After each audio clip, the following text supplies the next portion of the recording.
All right, let's get started. Today we have a shorter class. I'll teach only for almost half an hour, 45 minutes. And then we are in for a treat because we had this speaker, Mr. Arnoni, who's coming to give a lecture last year. And it was a blast. I learned so much from him. All the students had a good time. So hopefully, and that's why actually he's coming for a longer period because there was so much attention and so many questions and answers at the end that we thought to extend the session. So that's why this session, he's coming earlier. So hopefully we see the same, more like a lot of good questions again from him, and you get to learn a lot from his background and his experience, and when he shares his insights with you. So, but then we are going to continue with where we left off last class. So we are going through the reliability block diagrams. A quick reminder that if you're a distant student taking the exam remotely, please let us know. If you're using the same proctor, just shoot us another email. Follow the instructions on Canvas when you're setting the title for your email. Otherwise, we won't find it. So just make sure you follow those instructions, and let us know when you're going to take the exam and who's going to be your proctor and their contact info. All right, so we started looking at reliability block diagrams, right? And we looked at two major models. I think so far we've looked at two major models. One was a series model. What is a series model? Okay, speak louder. Okay, components are connected, right? But we say they are serially connected. So they don't have to be in a serially related position like on in physical world. Just the connection between them is like serial, more or less. So what do we mean by that? If we have in, right, to out, if any one of these components fails, the entire system fails, right? So that's serially connected. So all of them need to be functional for the system to be functional, right? Okay, so if we have R1, R2, R3, what is the reliability of the system? All of them need to be functional for the system to be functional, right? So R1 times R2 times R3, right? Does that make sense? So this will be R1 times R2 times R3, right? And we extended it. If we have more than 3, it will be just a multiplication of all of the components, because all of the components need to be functional for a serial model to be functional, right? For a serial. And I think we talked about a special case where we have constant hazard, right? So the special case where we have constant hazard, then the system is also constant hazard, and the rate of the system is the summation of all the individual rates. So I'm not going to go. So parallel model. What is a parallel model? If I have the same, for instance, 3 components, how are they related? Does the system fail if either one of or any of these 3 components, for instance, fail? Not necessarily. No, it doesn't, right? If 2 of them fail, does the system fail? No. The system works until at least one of the components work, right? So we typically show parallel models when we put things kind of in parallel, stack them up, right? We have an in to out. We say that, okay, so I have a path from in to out, right? If at least one of these components work, right? So how do I write the reliability of the system? 1 minus all failed, right? Right? 1 minus all failed. If I have R1, R2, all the way R2, all the way to Rn, what would the reliability of the system be?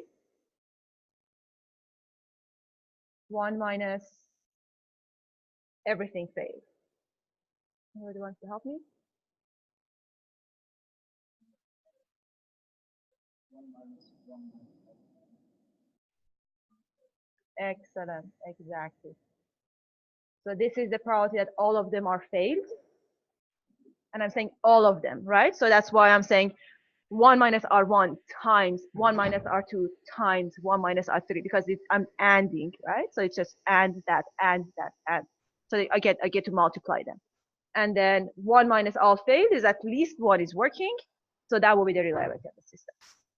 So one unspoken assumption that we are making for all reliability diagrams in our class, unless I specifically mention that, is that everything is independent. Right? So keep that assumption in mind. We are assuming that when we are working with RBDs or reliability block diagrams, all components are independent of each other. Unless I tell you, oh no, this component is dependent on this, and that will be a different story. So we compared series and parallel models, right? We looked at two cases where we looked at, for instance, a bunch of components. Each of them has had like Ri, right? And then we looked at the reliability of the system. What did we notice about the reliability of the system compared to Ris in the series model? Lower, right? And then what about the parallel model? System is higher. Right? So overall, we can play around with like how to put things in series or in parallel to make the system more reliable, or stack things together to make the system reliable. Right? Okay. So we're going to get to that in a second, but let's start with a refresher. Now we know how to deal with series model and how to work with parallel models, right? This system is a collection of series and parallel models, right? So take a second and work through it. See if we can figure out what is the reliability of the system in terms of R1 through R6. And this was similar to one of the quizzes. So I just want to make sure that, because not everybody gets the same quiz, I want to make sure that everybody has seen this example.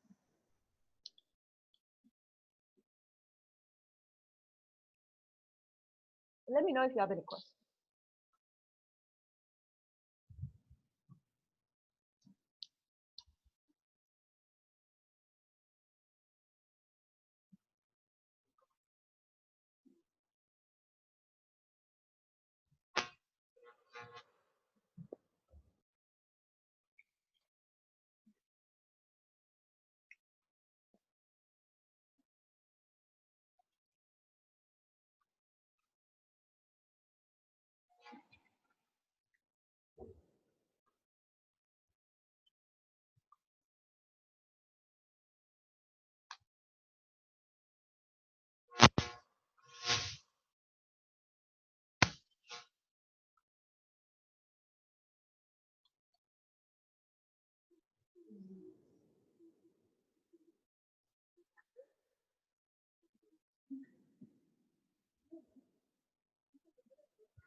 I noticed most of you were doing this. So let's look at it very quickly. RA, right? We start with kind of like, oh, R1 and R2 are parallel. Let's simplify it to a new component. Let's call it RA, right? What is the reliability of this RA? Very simple, right? 1 minus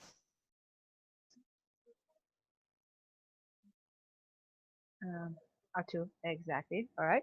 So now I have this as RA. What is RB? Maybe somebody else?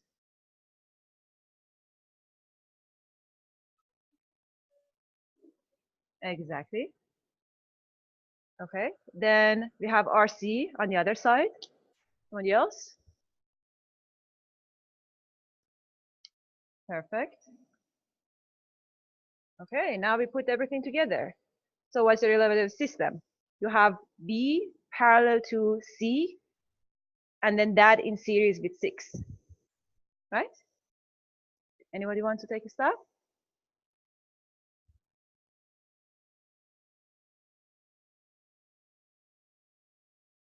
Uh-huh. B and C parallel, right? I don't hear it from. Uh-huh. Perfect. That is it. Yeah.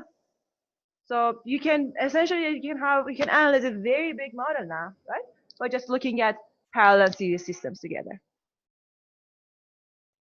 Cool. Makes sense. Okay. And again, if I'm, for instance, giving this a similar question in exam, I can make it more complicated by saying, oh, R1 has log normal distribution, and R2 has exponential distribution, and R3 has like whatever distribution, right? You figure out the individuals, you put it together in a system, and so you get a sense of like what kind of questions I may be able to give. Right? Okay. Any questions about this? Cool. Okay, so question.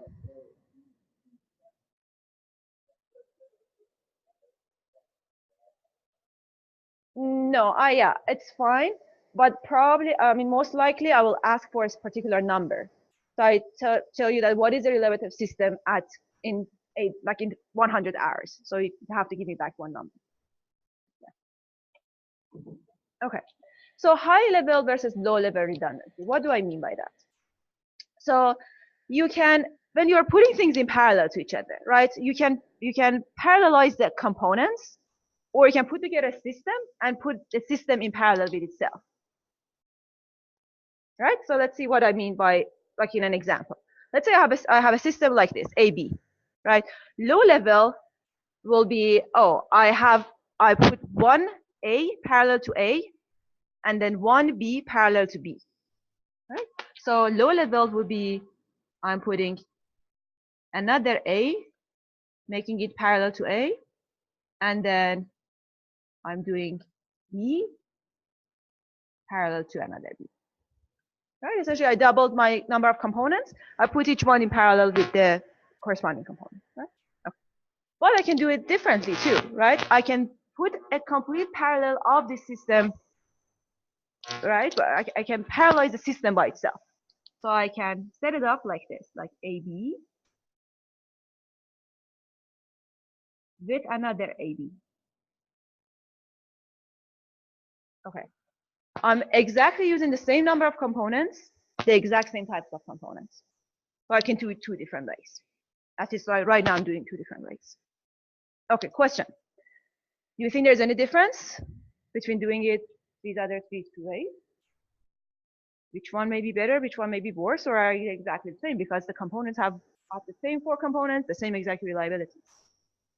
Okay, let's start easier, right? Because right now here I have A and B.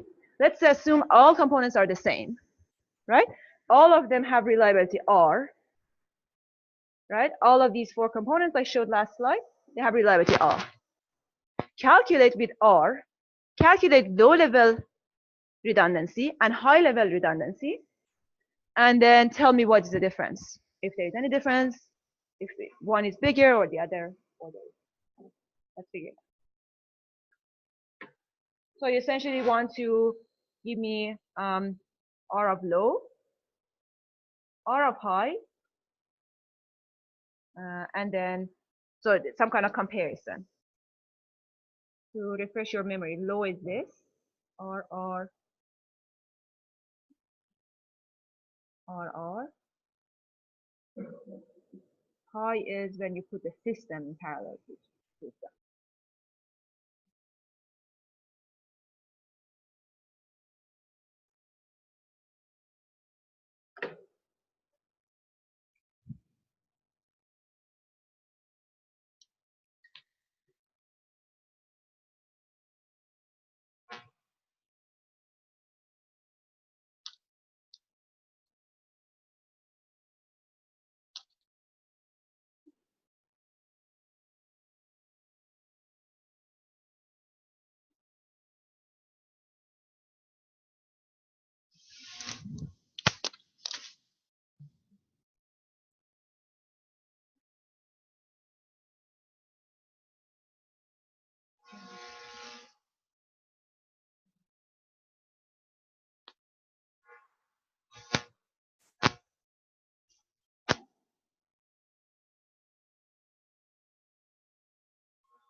Oh,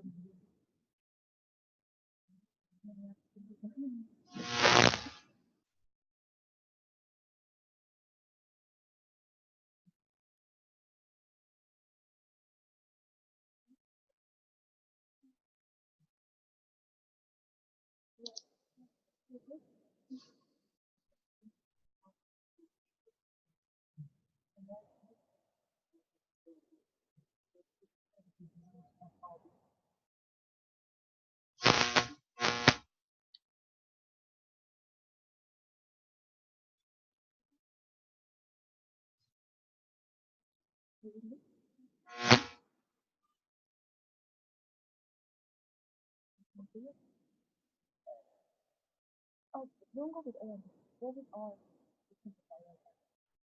All of them are R. Yeah, yeah. Simplify right now. The next slide will look. This is hard. Yeah.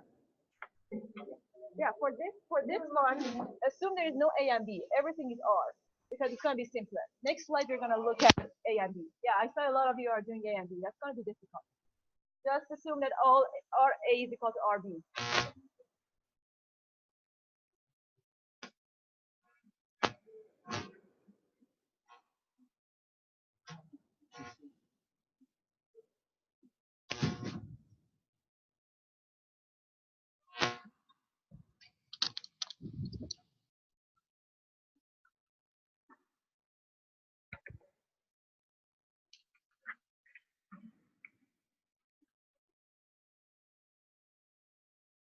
Okay.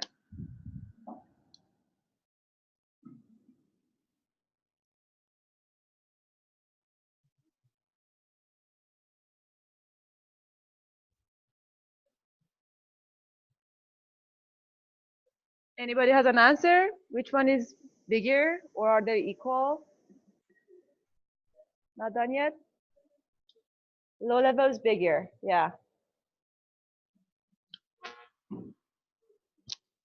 So you could do it completely parametric. If you simplify things, you're going to get something like this. So if you do R low minus R high, you're going to get 2R squared times 1 minus R squared.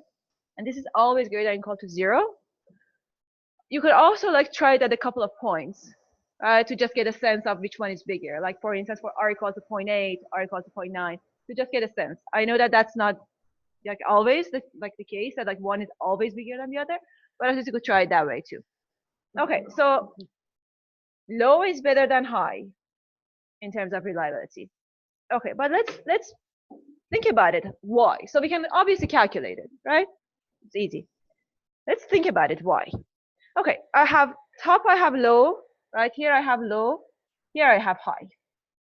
I'm gonna do an exercise. Let's say this one fails in both. Are both system? What is the status of the systems? Top one is functional, bottom one is functional. Agreed? Okay, let's keep going. So if this one fails, top one is functional, bottom one is functional. Okay. So if one of them fail, like the identical ones, in the top system, bottom system, both systems are functional. So let's kill two components, right? Let's kill this one and this one. Let's kill all B's. If all B's fail, do systems work? Neither one works, right? If I kill all A's, neither one works. But let's do something different. Let's kill top A, top B. What happens? Low would work. What about high? Would work. Okay. So last draw. Let's kill them this way. Would high work? Would low work? That's it. There are more paths connecting in to out.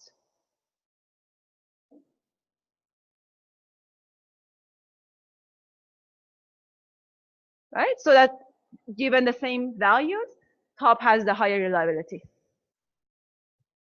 Make sense?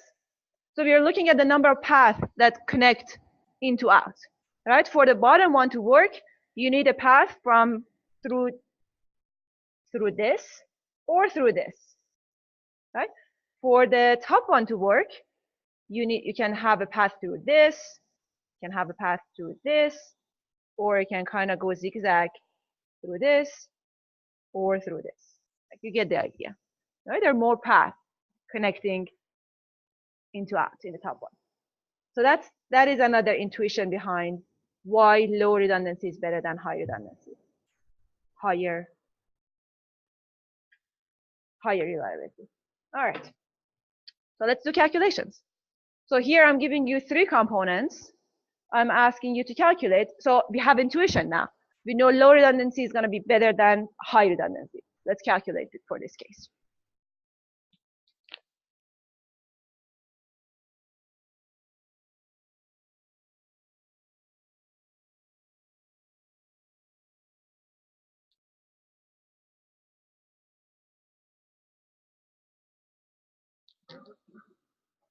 By the way, you know how to construct them, right? We said low redundancy is when you put things in parallel to the components in parallel to themselves.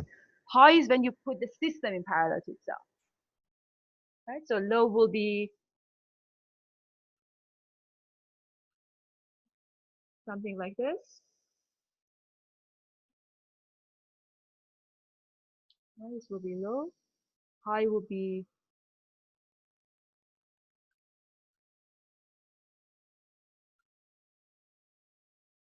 something.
All right.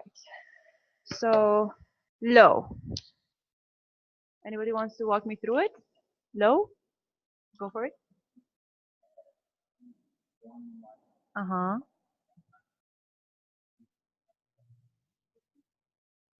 Sure.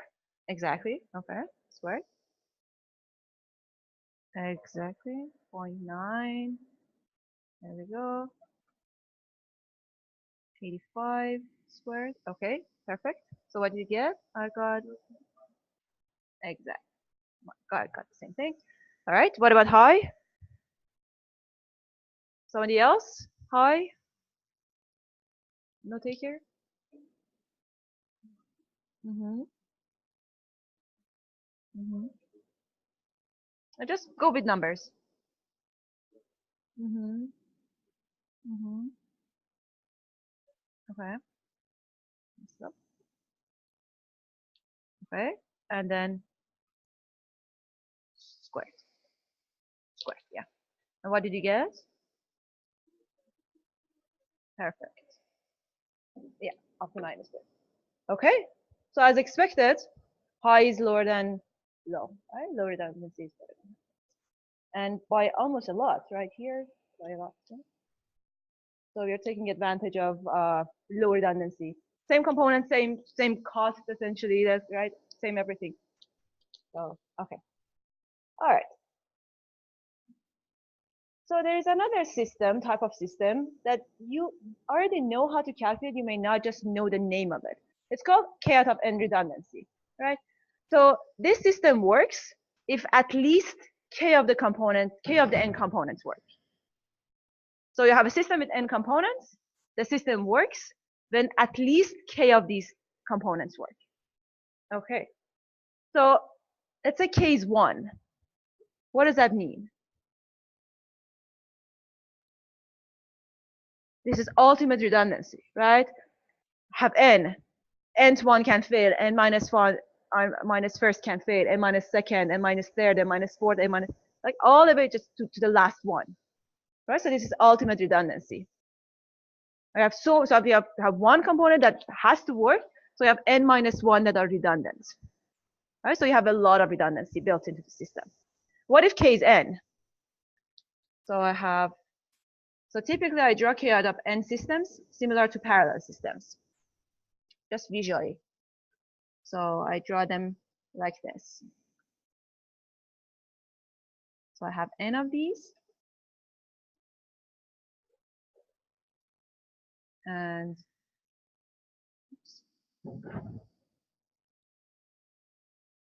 there is in and out, right? And then I want K out of N. Right? Okay, so this is ultimate redundancy. This is complete redundancy. What about if K is equal to N? Let's see. K is equal to N. What was that again? No redundancy. We have a name for it. We know two systems, parallel and series, right? Because it's essentially series. It boils down to series system, right? Because if any one of these fails, then the system fails. So it reduces to in the two extremes when N is equal to 1 or N is equal to K, or sorry, K is equal to 1 or K equal to N. It goes from complete redundancy to essentially a series model. Okay. So now I have a system. Each component has reliability R at time t. Now I'm interested to know what is the reliability of the system. Right? What do I want? I want at least K component to work. Let's start simple. Let's say I want exactly K components to work. If I have N components, everything is independent of each other, right? And then I want exactly K to work. What does that remind you of? How many trials do I have?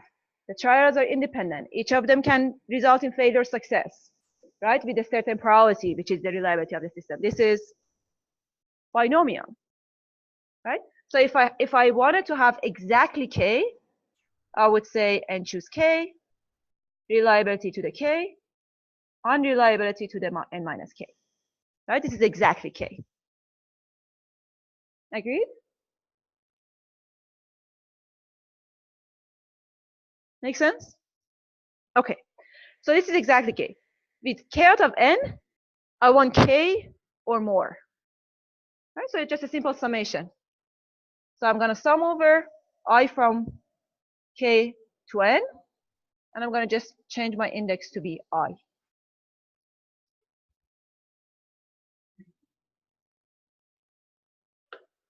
Right? K works, or K plus 1 works, or K plus 2 works, or K plus 3 works, all the way to N works.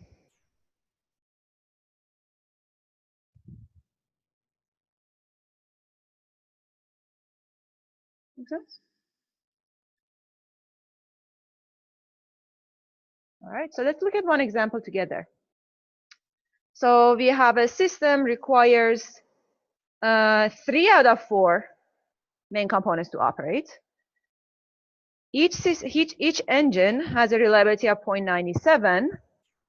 I want the reliability of achieving orbit. Okay, so reliability of the system. This is what? This is 3 out of 4. Right? So 3 works or 4 works, right? So 4 choose 3, reliability the 3, unreliability the 1, plus 4 choose 4, all of them works.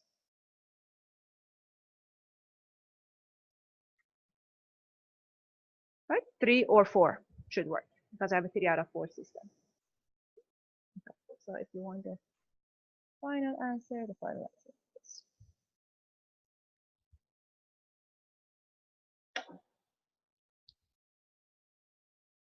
pretty straightforward. I agree.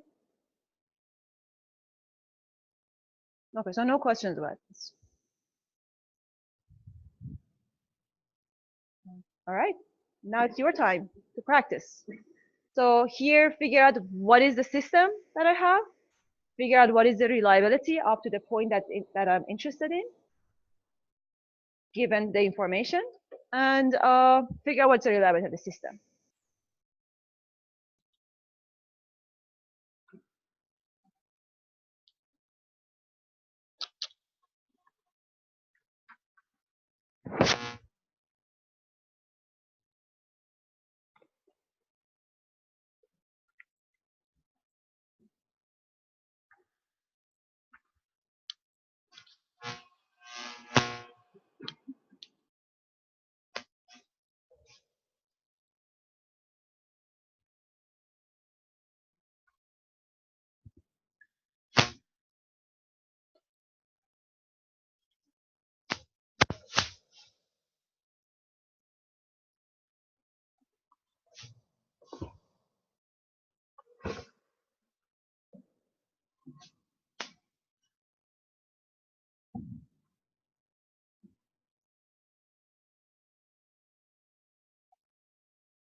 So I have a quick hint.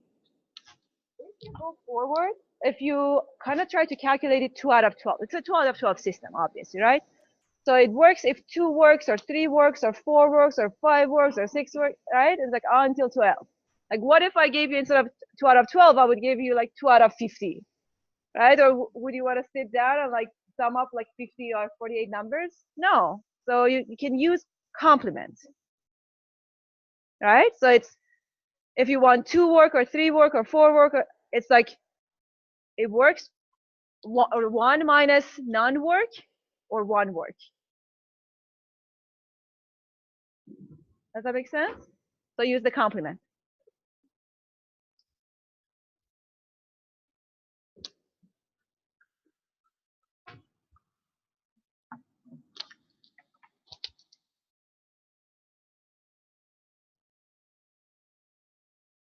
All right, let's write it down. So we have a 2 out of 12 system, right? I know that components are exponential. What's the rate of failure? Lambda is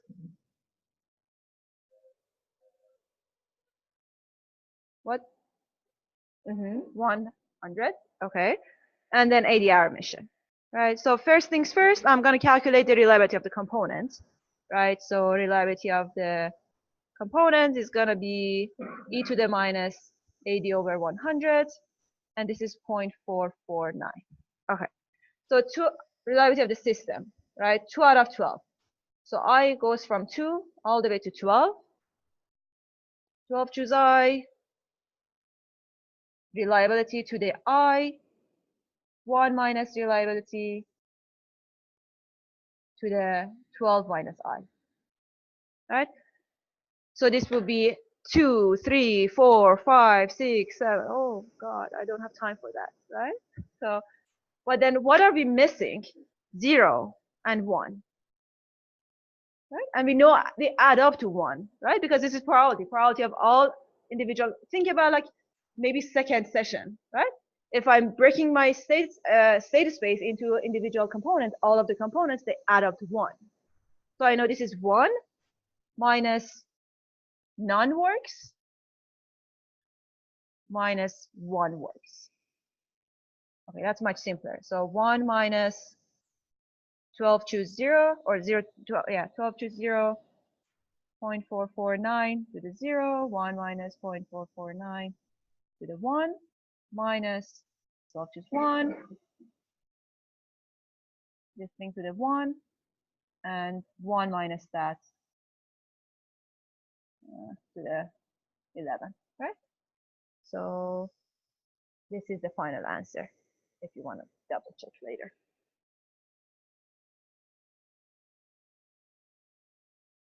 So make sure you take advantage of complements.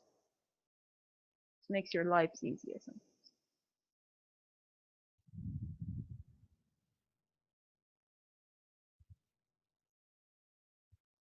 Clear? Good?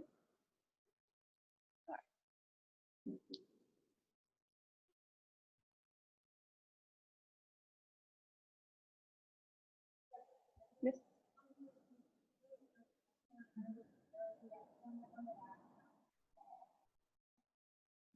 Yes. Thank you. Great catch. Actually, I was waiting to give this chocolate to someone. Good catch. Thank you.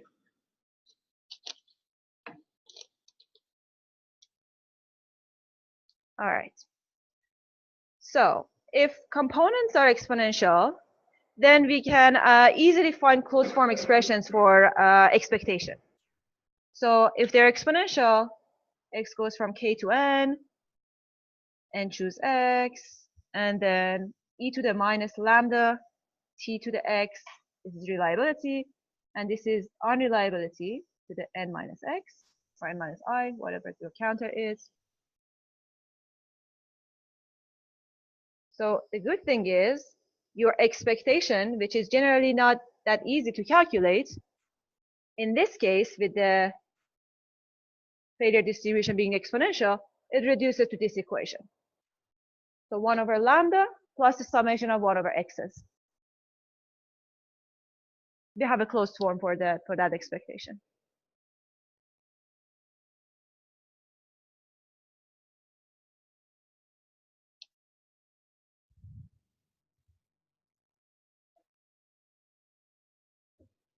All right. So in our example, if I was asking you, okay, now give me the expectation, MTTF, expectation will be 1 over lambda, summation of essentially 2 to 12 of 1 over x's. So, and lambda is 0.01.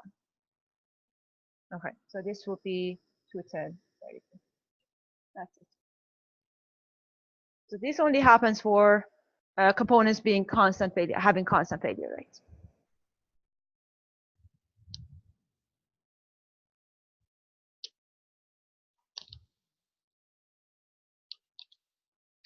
All right.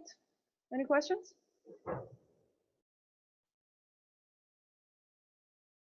Okay. So this is where we stand. We can almost analyze the system as complex as this. Not quite there, almost. So we can analyze definitely the first part, right? 1 prime, 2 prime, 3 prime, those are series. 1 to 3 are series. 1 double prime, 2 double prime, 3 double prime are series. Then the 3 are in parallel. This one we can analyze, right? 5 and 5 prime are parallel. 6 prime, 6 double prime parallel. Then I have 4, group of 5, group of 6, group of essentially 7. Those are series. I can analyze 2 out of 4 system, right? What about this one?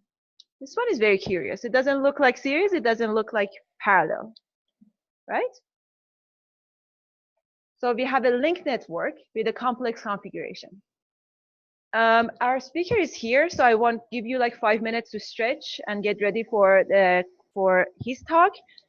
But then we are going to start next class with this complex configuration, because once we figure this out, then we can almost analyze any system. We're going to be like invincible. So, all right. So take a 5-minute break, stretch if you need to go to the restroom or something, and we reconvene in 5. No, stop. More. This one. All right. Sure.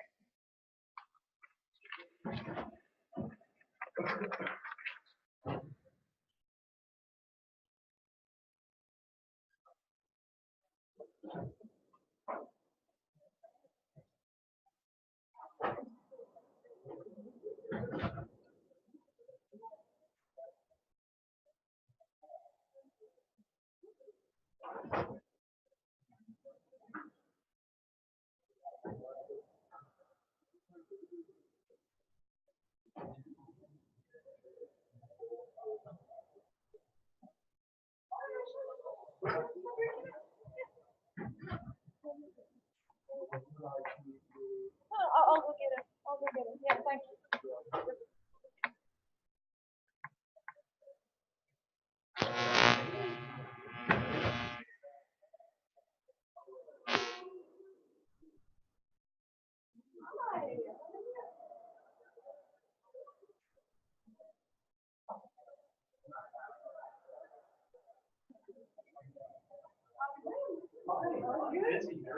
Oh, I bet. Yes. Everybody's busy.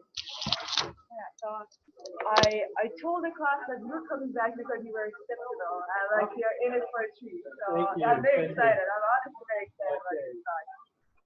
So I have like a PowerPoint and as well as the PDF. Try to work with PowerPoint and PDF. All right.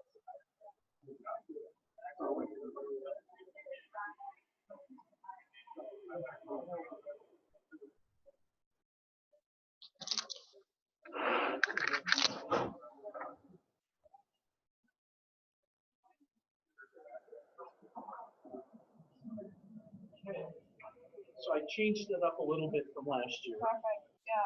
Just added some more things. I'm currently working on a project right now in Cornwall and allowed it just near the end. Some reliability issues. Oh, that's awesome. If you need like people during your recruiting or something. Yeah, well, several students. In fact, I got a call about a year later from a couple students who went to work for Silverjet. So that was good. So we're queued up. And to change it, you got a USB port there. Right. So if I can put this in here. Sorry, mine is not very live. I don't know what happened to it. Maybe I dropped it too many times. Yeah. There we go. Alright, so the other thing is like if you can wear the mic because we have almost 20 or 30 people joining live and we are recording this as well. It's on. Prepare that on. I can put this in my pocket then, I guess.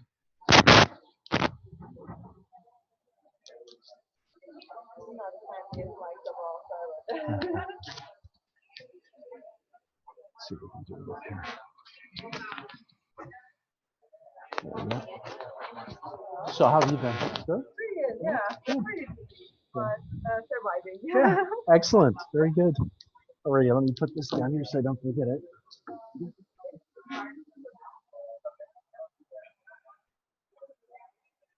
So whenever you're ready.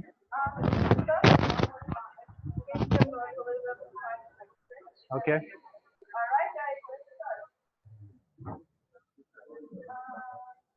Let's go ahead and get started in 1 minute. 1 minute. Okay. Got an internal clock. Right?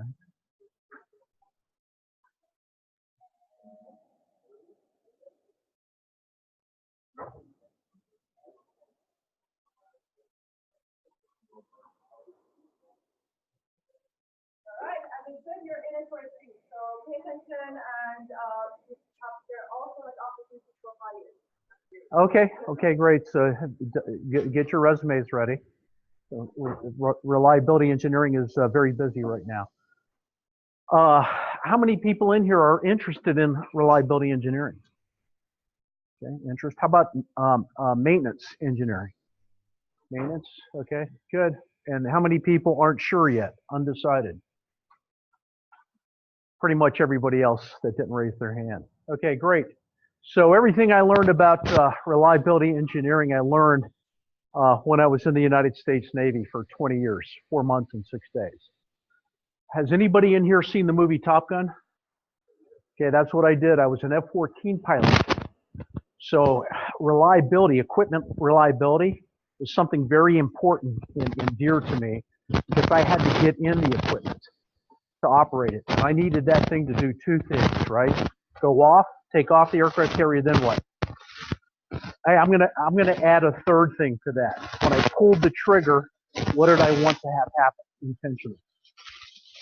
A missile to come off the rail or a bullet to fire. And I say intentionally because sometimes we've had unintentional shots taken, where you thought everything was in safe position, you pulled the trigger, and a missile came off the rails. Not very reliable, is it? Okay, so I'm just going to give you some examples. Since I left the Navy about 20 years ago, I retired after a 20-year career, I've been working in the commercial sector as a reliability engineer, doing direct application of all the things that I learned in the military to keep those things operational.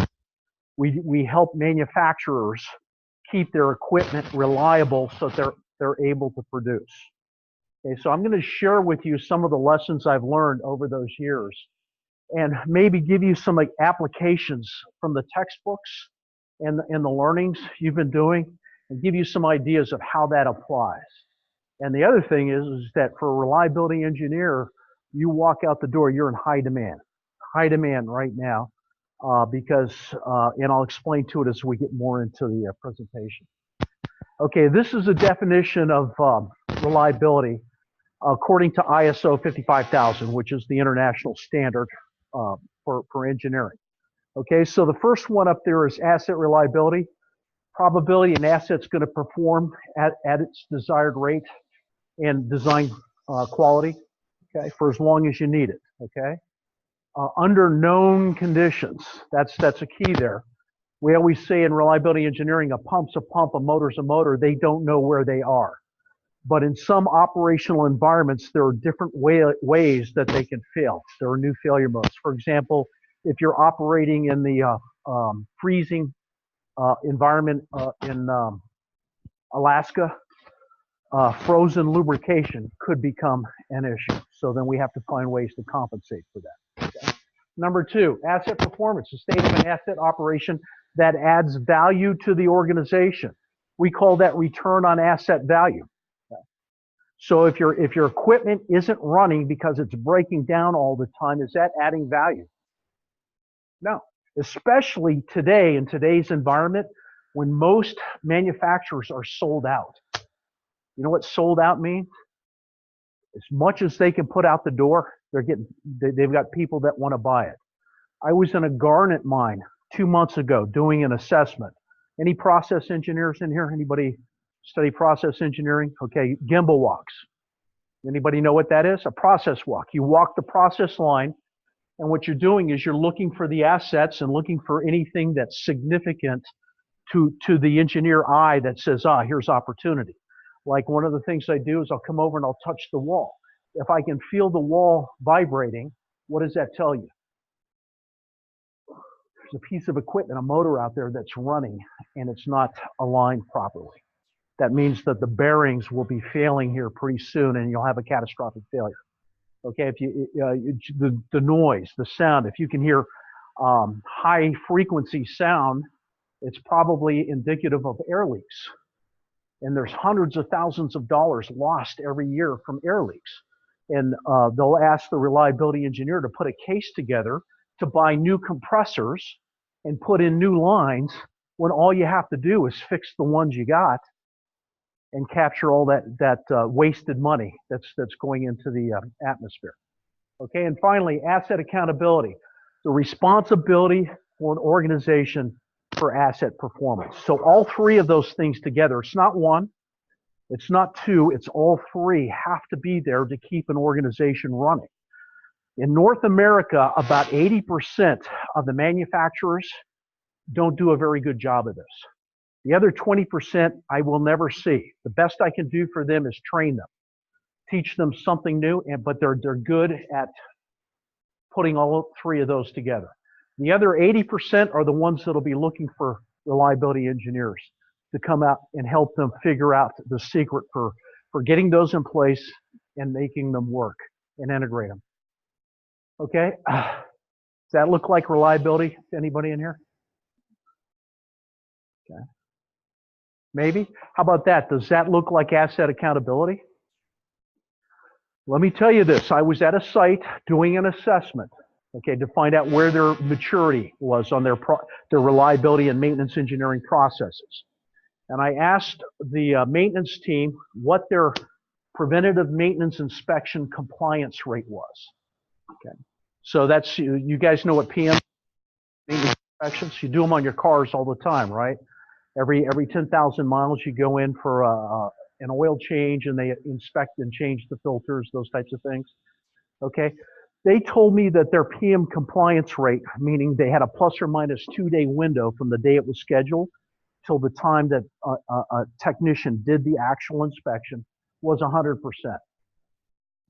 Okay, so I'm like, wow, you guys got to be really good because even the best in North America can't make 100%. So something's going on here, right? They're either the best or what else is going on? Yeah, fudging the numbers, right? Because somebody said I want 100% and wasn't happy with any other numbers that were being reported. So instead of fixing the process, what did they do? They changed the numbers, right? Right. So that's a fire valve. I just randomly grabbed a random sampling of PMs, and I went out with the technician and started to look at the equipment at its material condition. The PM for this fire valve says cycle it every 30 days. So what's going on with this picture? That's a Miracle Grow plant, right? They make Miracle Grow here. Or what else is going on? Fudging the numbers. So when we talk about asset accountability, there's a perfect example there. Okay, and this happens all the time. I'm just showing you some of the really blatant examples. Okay? That's a corn mill. This is a corn mill in Decatur, Illinois. It's a sister corn mill to the one that's right here in Loudon. Now look at that. You can see, I don't know if you can see it, but see the grease coming out of here? And you see the pile down here. So grease is coming out. What else is getting in? Dirt. Okay, dirt's not good for bearings. Okay, you guys know the difference, the gap between a bearing and a race? You want to know? Guess how many microns? 2. Close, close. And you'll hear in reliability engineering 2 microns. That's the magic number for your filtration, for your lubricants. You want to filter it down to 2 microns. Why? Average piece of dirt is about 40 to 60 microns. So imagine taking 40 to 60 micron pieces of particles, running it through a 2 micron gap at 1800 revolutions per minute. What do you think that does to your bearing life? Cuts it in half, 50%. or less. Yeah. And 5 is a good target as well. I would ask for 5 if I were taking my car in to have the oil changed. In fact, I've done that before. Anybody in here ever bought a new car or talked to a car salesman? Hear the horror stories about that? And they always try to sell you that extended maintenance warranty at the end, right? When you do that, it's going to happen. And then what you say to them as a good reliability engineer is, why do I need this extended maintenance warranty? Well, in case something fails. So then what's your next response? You mean this car is not reliable? What do you think they're going to say? It is. So then why do I need this extended maintenance warranty? And they'll say, because we'll change your oil every 3,000 miles or 3 months. So then you talk to them about, well, what's your oil filtration like out in the shop? Are you filtering it down to 5 microns? Why is that? The gap between a bearing and race is 2 microns. The average piece of dirt is. Can I go see how you guys change the oil out there before I consider? And they'll say, no, thanks. It's time to leave. Well, I don't think I'm done yet. Unless I get a nice hat over there, then it'll be time. In fact, I might teach the rest of your customers about this. And then you switch the tables on them. You get a nice hat out of the deal so that it can get you out the door in your car. All right? So failure patterns. What do submarines and airplanes have in common? Well, back in the early 60s, we had a nuclear submarine sink in 62, the Thrasher. And as a result of that, we started to focus on what's called Navy nuclear safety, nuke safe. And the same thing with airplanes. If we did all the preventative maintenance inspections that the original equipment manufacturer recommended, airplanes would basically never fly. Okay, especially commercial aircraft that make money the longer they're in the air. They don't make money if they're on the ground. Okay. So what the military did, the Navy did, is they went out and got a bunch of statisticians, a bunch of engineers, and they started to look at failure patterns. And then did some statistical analysis, and what they did is they found patterns. And what we found out is that these patterns over here, represent about 11% of the failure modes that are out there. And these are the ones that are usually detectable. The old age, wear and tear, break-in, those types of things. Okay. Everything else is considered a random failure. Over here, about 89%. So that means that I could come up here and visually inspect. As soon as I turn my back to walk away, a defect presents itself in that piece of equipment. Some contaminant got into the lubricant. The shaft somehow became misaligned because it broke a foot, okay, or a foot started to loosen up on it, possibly due to an improper design. So what this tells us is that we should move more towards a condition-based maintenance posture and less towards an inspection posture. There was a day when we used to inspect bearings, and what we found out is that we're more likely to introduce a defect by opening up the equipment than if we just let it run and then try to detect when a failure presents itself. Okay, and that's with technology. How many in here have heard of ultrasound? Okay, infrared thermology, okay. Vibration analysis, motor circuit analysis. Okay, great. So that's the realm of the reliability engineer. So what does this tell us? Well, basically the way I look at it is there's just one failure pattern. That's the bathtub curve. So this is infant mortality right here, and that's startup. So what the Navy nuclear submarine program did is what they call sub-safe inspections, where a typical process level of detail goes down to maybe level 6 or level 8. Navy nuclear sub-safe goes down to 20 levels of process detail. There is nothing left for human interpretation. And not only that, when you're going through your startup checklist, you've got somebody standing there looking over your shoulder while it's being done. Okay, so what does that do? It reduces variation. Okay, that somebody's going to flip the switch in the wrong position. Okay. And as Deming said, variation is the enemy. And when I go look at preventative maintenance inspections, I look at the tasks to see how well they're written. And if I had a task on an inspection that said inspect pump, I gave that task to 5 different people. I've got a new hire, and I've got the 35-year technician. Would I get the same result? So we've got to be more specific. Inspect the pump for what?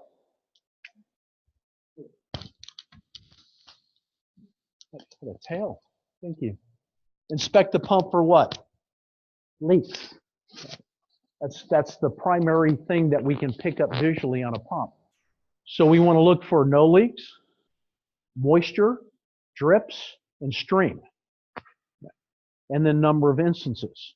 Stream says we got to repair it right now. Drip says we got to watch it, but we got to pay attention to it maybe within the week. We have to make the repair. And moist, now we got some time to plan and do that corrective work on our time, not when the equipment tells us it's time to fix it. Okay. So, and then over here we have the wear and tear in old age, and those are your preventative maintenance inspections. Everything else in between: vibration, ultrasound, infrared thermology, motor circuit analysis. We put technology on here either by doing manual rounds based on what's most critical to our process or our production process, or we do remote sensors. And that's where the world is going today, remote sensing. Who's heard of the industrial Internet of Things? Okay, and you take that, you put your remote sensors out there, they send a signal. Okay, artificial intelligence says, oh, yep, we hit our trigger, and it automatically generates a work order and orders the parts and schedules the crew to go do the repair. You know, what's interesting is that this was foreseen many years ago. I remember a television commercial probably 25, 30 years ago where the doorbell rings and the woman opens the door, and it's a repairman. And he's standing there and he says, ma'am, I'm here to fix your refrigerator. And she turns to her husband and says, did you call the refrigerator repairman? And before her husband can answer, the repairman says, no, ma'am, your refrigerator did. Okay. And that was 30 years ago. And, I really haven't seen that happen until maybe the last 5 years when my wife bought a new car, a Mercedes, and I got an email that said, it's time to change the oil in your car. So I called them up and I said, hey, is this time-based? Why are you telling me it's time to change the oil? Did somebody punch the clock from the last time and you've been tracking it? Now you want to get us back in there? And they said, no, your car did. It told us that the viscosity of your oil hit a limit and it's time to change it. I'm going, okay, that's great. Good to know. Okay, so that tells us a lot. That tells us how equipment fail. So how many in here are familiar with the P to F curve? Okay. Point P is where a point where a defect first presents itself in a piece of equipment, and F over here is where it fails. So along this path is its design functionality. So you're driving a car and your check engine light comes on. That's point P, right? Your car says you've hit a trigger and there's a defect. If left unchecked, what will happen? Does anybody run a car with a check engine light for a while and then you started to get some secondary indications? Okay. So what we say is that what we want to do is identify as soon as possible where the defect is. So we use failure-initiated ultrasound, vibration, and oil analysis. We'll start to pick up some particulates in the lubricant. Okay, that tells us, hey, we got to watch it, and then when it gets to a certain percentage, that's when it's time to do a repair.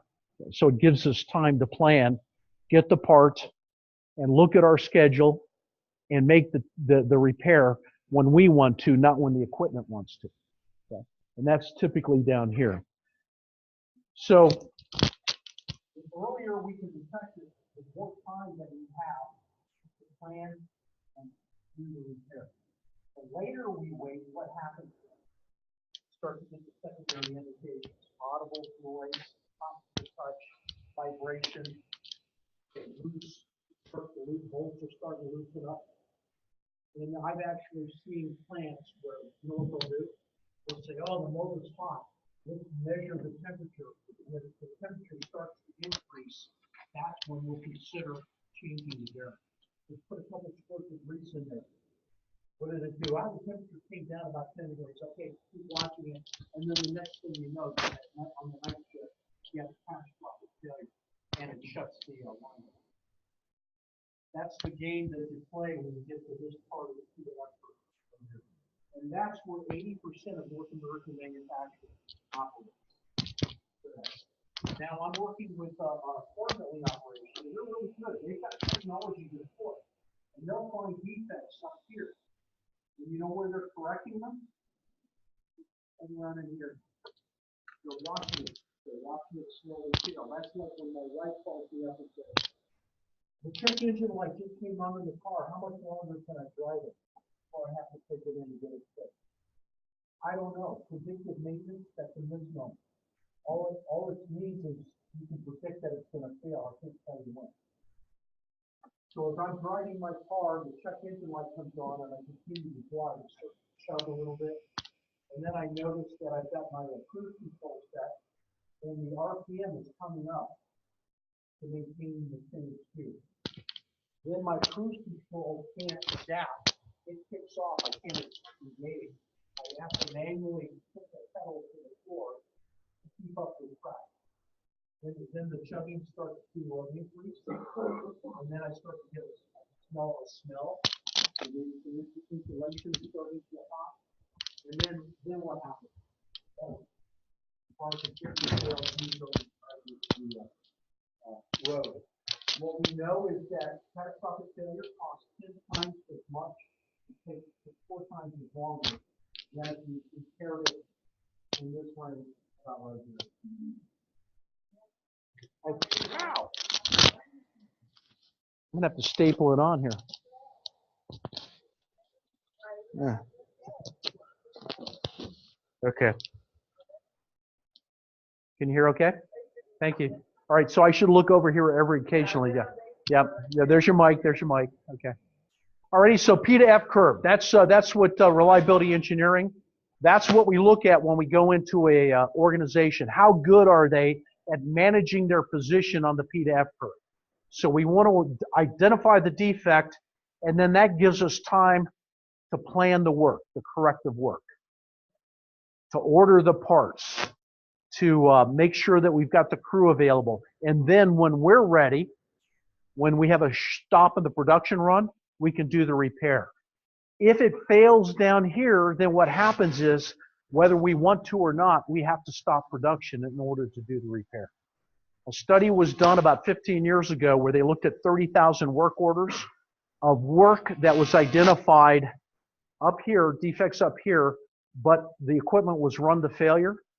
And that's how they came up with the cost 10 times as much and takes 4 times as long. That was the Society for Maintenance and Reliability Professionals, CMRP.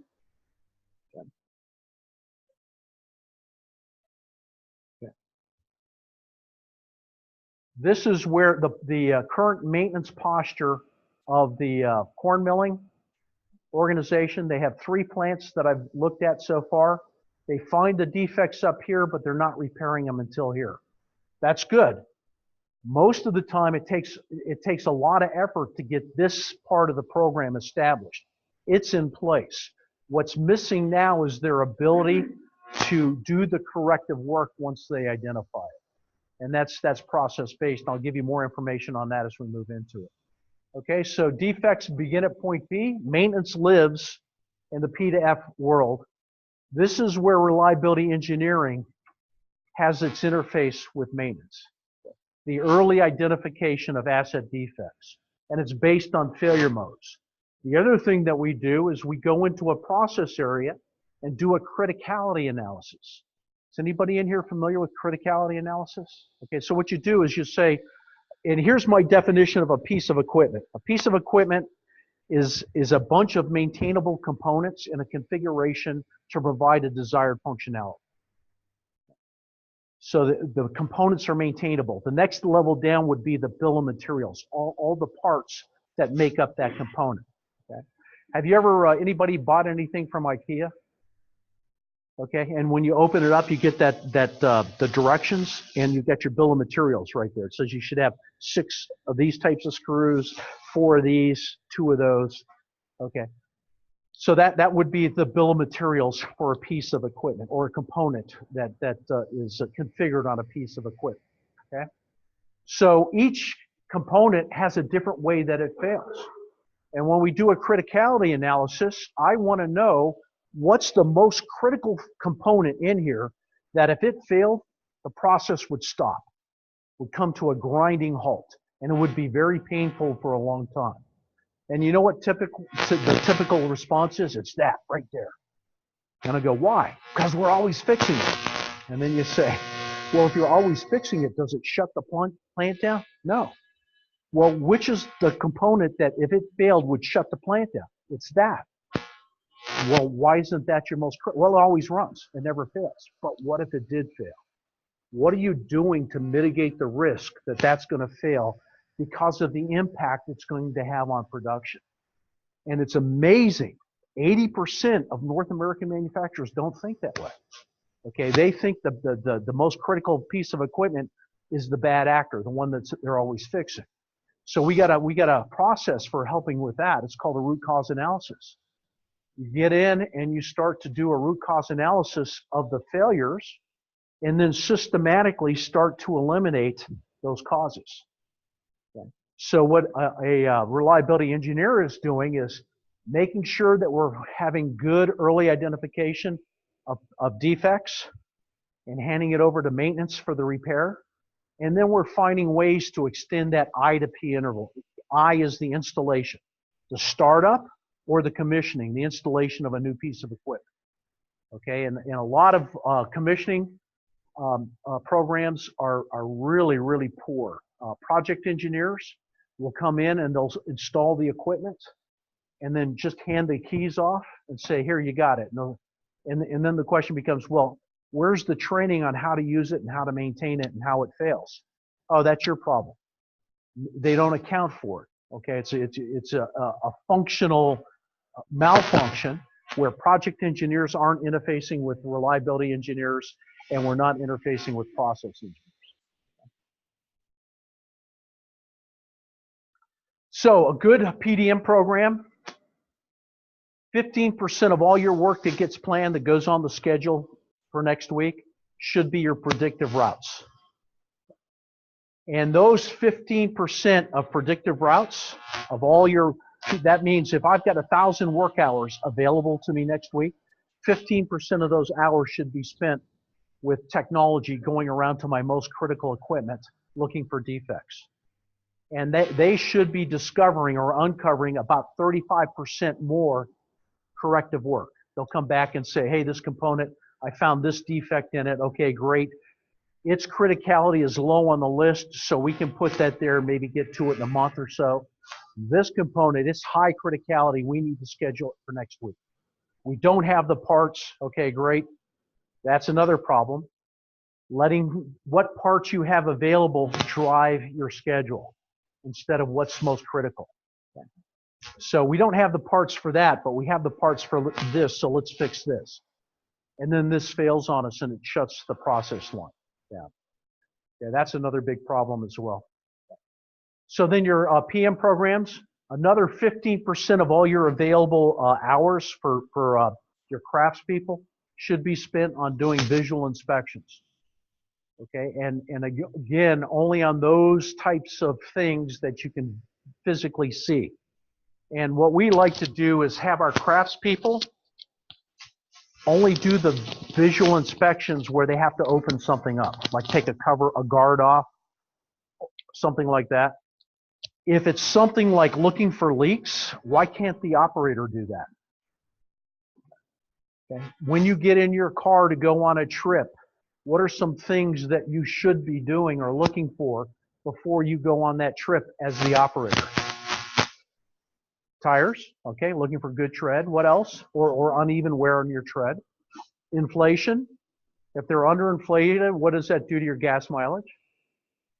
If they're severely underinflated, you'll have a blowout because the excess heat buildup in the sidewalls. Okay. So operators can do certain types of visual inspections. And they should be generating another 15% of corrective work. In fact, the rule of thumb is if a preventative maintenance inspection doesn't find a defect in 6 months, I should decrease the frequency. Instead of doing it weekly, try monthly. If I'm doing it monthly, maybe every quarter, do the inspection. Okay, these are designed to be productive, to find defects as soon as possible so we have time to fix them and keep it running. This is a system reliability model that I put together to help my, this is, if anybody in here do a jigsaw puzzle before? I don't know about you, but when I do my jigsaw puzzle, I like to have that box right there. Why do I have that box? Yes, you see what it looks like, right? And then you get all the edges lined out and stuff. So this is the box to the jigsaw puzzle. These are all the parts that would be inside the box. And it's a foundation. There's a foundation here, and then it builds up to the top, and you get strategic here. So the foundation would be our ability to do a current state analysis, to assess ourselves. As Deming said, no system can know itself. Profound knowledge comes in from the outside. Well, there are several organizations that prove that wrong. The term learning organization, systems thinking, all of those things, we need the ability to be able to self-assess. And 20% of the North American organizations are very good at doing that. Koch Industries is one. Schlumberger is another, okay, that I've worked with. All right? Leadership. The leadership has to be aligned. One of the things that I hear all the time is, don't those people in headquarters talk to each other? So what do you mean? I say, well, we got finance telling us we have to do this. We got engineering telling us we have to do that. We have HR telling us, and they all contradict with each other. And then I ask, so what do you do? Well, we just ignore them until they come to visit. And then we make a lot of changes real quick, change the dates on everything that's on the bulletin boards, and then paint everything so it looks good. And then when they leave, we go right back to the way we were doing business before. In fact, in Alcoa, Tennessee, the smelter that used to be over here, they were one of my clients for about 2 years. They didn't listen and got shut down. You know why they didn't listen? Because they had the disadvantage of geography. Corporate headquarters for Alcoa Primary Smelting is here in Knoxville. So they had all the help they didn't need breathing down their neck every day. And one of the reasons they failed is they tried to do everything that they were being told to do. Whereas the plant out in Wenatchee, Washington, all the way across the U.S., was hugely successful. So I asked the plant manager there, what are you doing to separate yourself from Alcoa, Tennessee, the Alcoa plant? And he said, I've got a geographical advantage. He said, I've got all of these balls I have to keep in the air. I just figured out which ones are crystal and which ones are rubber.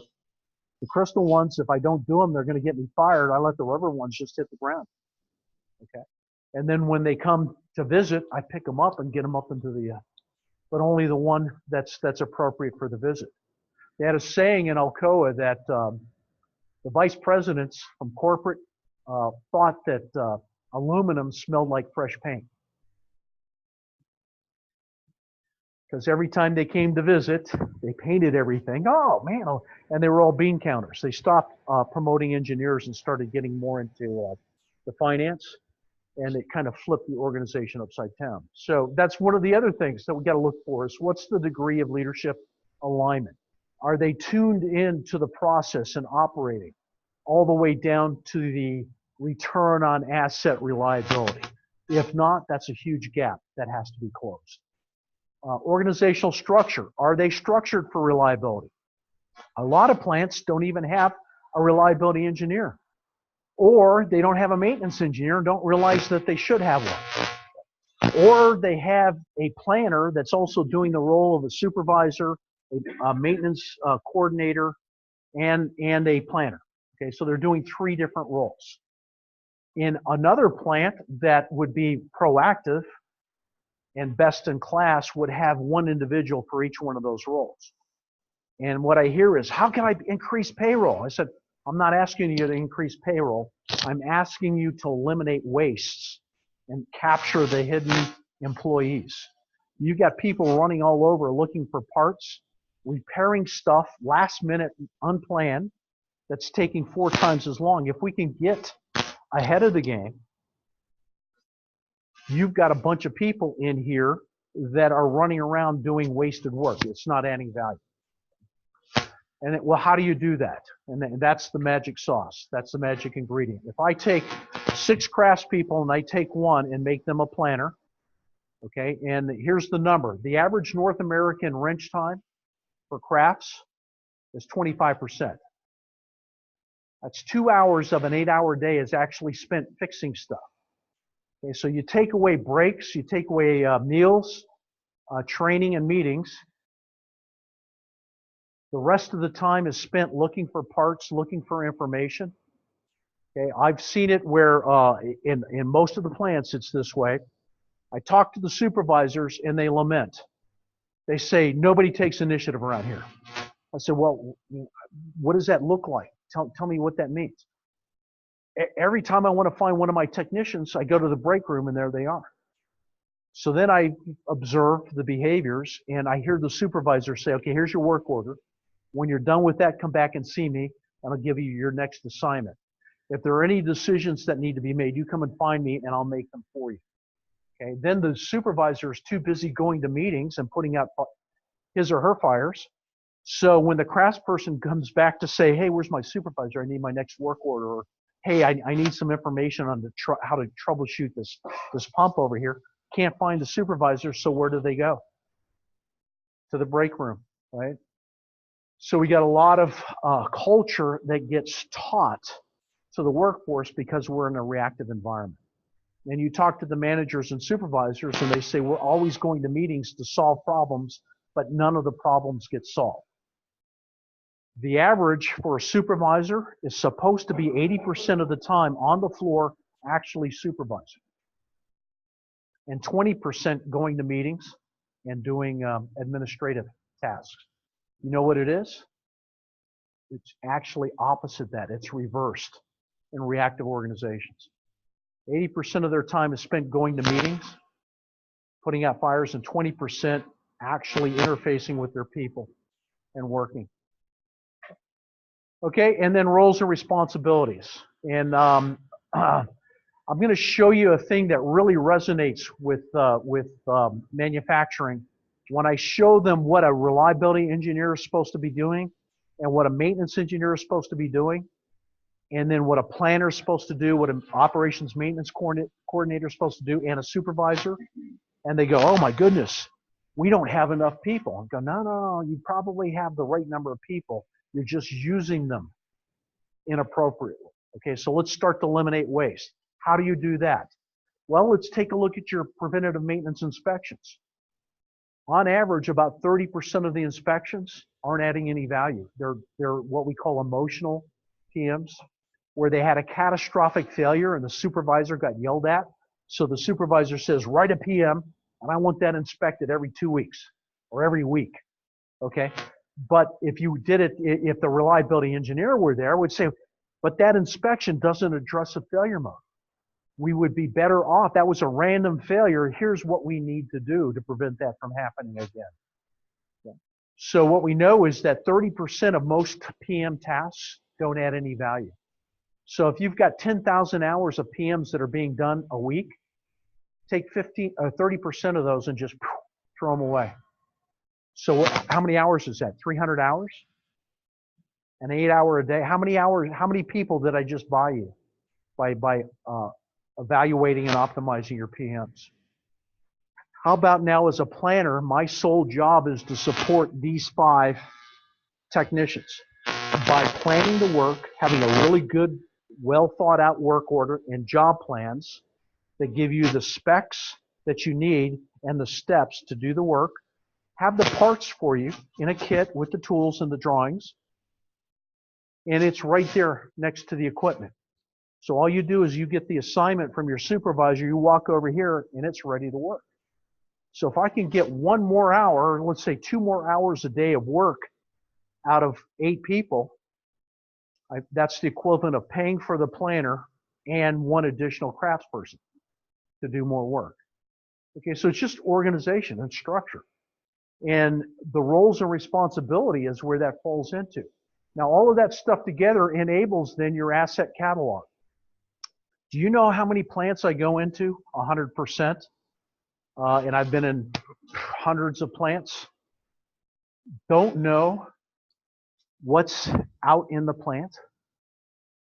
Their actual asset register doesn't match what's in the plant. Their P&IDs. You guys learn to read P&IDs? Part of your training? Okay, your drawings. Okay, your project engineers will come in and set them down. They never update them. So the first thing I ask for is give me your drawings. And I start to look and I say, hey, well, what's that pump do? Oh, that's not there anymore. Really? Well, it's in your computerized maintenance management system. It's still there. Oh, we removed that a couple years ago. In the Navy, we called that configuration control. So your actual plant ends up not matching your virtual plant. So you don't know if you don't know what you have collectively as a system, how can you manage it effectively? And the accuracy is pretty poor. It's typically it's about 60 to 70% accurate. So that's one of the first things we have to clean up, is we'll actually download the asset register onto an iPad and we'll walk the process area down and validate, is it there? Then you look at the attribute data. Does it match up? Then we do a motor swap out with something of greater horsepower, but forget to change it. And the other thing that goes with that is parts, spare parts plan. That doesn't get updated. They'll put in do a new installation of a new piece of equipment and pull the old piece that it's replacing out and never update the parts in the storeroom or the bill of materials. Okay. Or they have a very flat asset hierarchy. And the asset hierarchy should conform with an ISO standard. We use the 14224 ISO asset hierarchy standard. So you have a company, Tate and Lyle, bless you. Then a business unit, Tate and Lyle Corn Milling. Tate and Lyle Corn Milling, Loudon facility. Tate and Lyle Corn Milling, Loudon facility, wet mill. Tate and Lyle wet mill, and then a piece of equipment on the line, then a component, then a bill of materials. That structure should be intact, the parent-child relationship, and it's not. What they'll have is, we have lots of desks at IKEA, and we have lots of parts that go to help put those desks together. You have to figure it out. They're not connected. That's the result of having a fairly flat asset hierarchy. And you know what drives that? Leadership and org structure.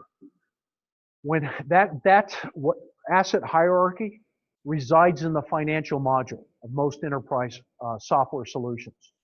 Who typically gets handed the the financial module to configure when you're doing a new implementation of an ERP? Chief Financial Officer. So they will configure it for financial accounting. And they will allocate their costs to a cost center. And it doesn't go any farther. I want that cost now in this cost center, and we're burning stuff up. We're using money to operate the process and maintain the equipment. I want to be able to go into the system and track costs down to this component. So I can say, show me the component in this process area that we've spent the most money on in the last year. And it'll say it was this. Okay, what was the predominant failure mode for this? And they might say lubrication. What of the predominant failure mode, lubrication, which was the one that was predominant? And it was under lubrication. Okay, so that tells me as a reliability engineer, we have opportunity with our lubrication program to make a system correction on how our guys are going out there doing their greasing. You can't do that without a clearly defined asset hierarchy. The other drawback is you don't know what your true maintenance costs are because you can't track them to where it's being spent. All you know is that you've got a bucket up here and it's getting spent somewhere.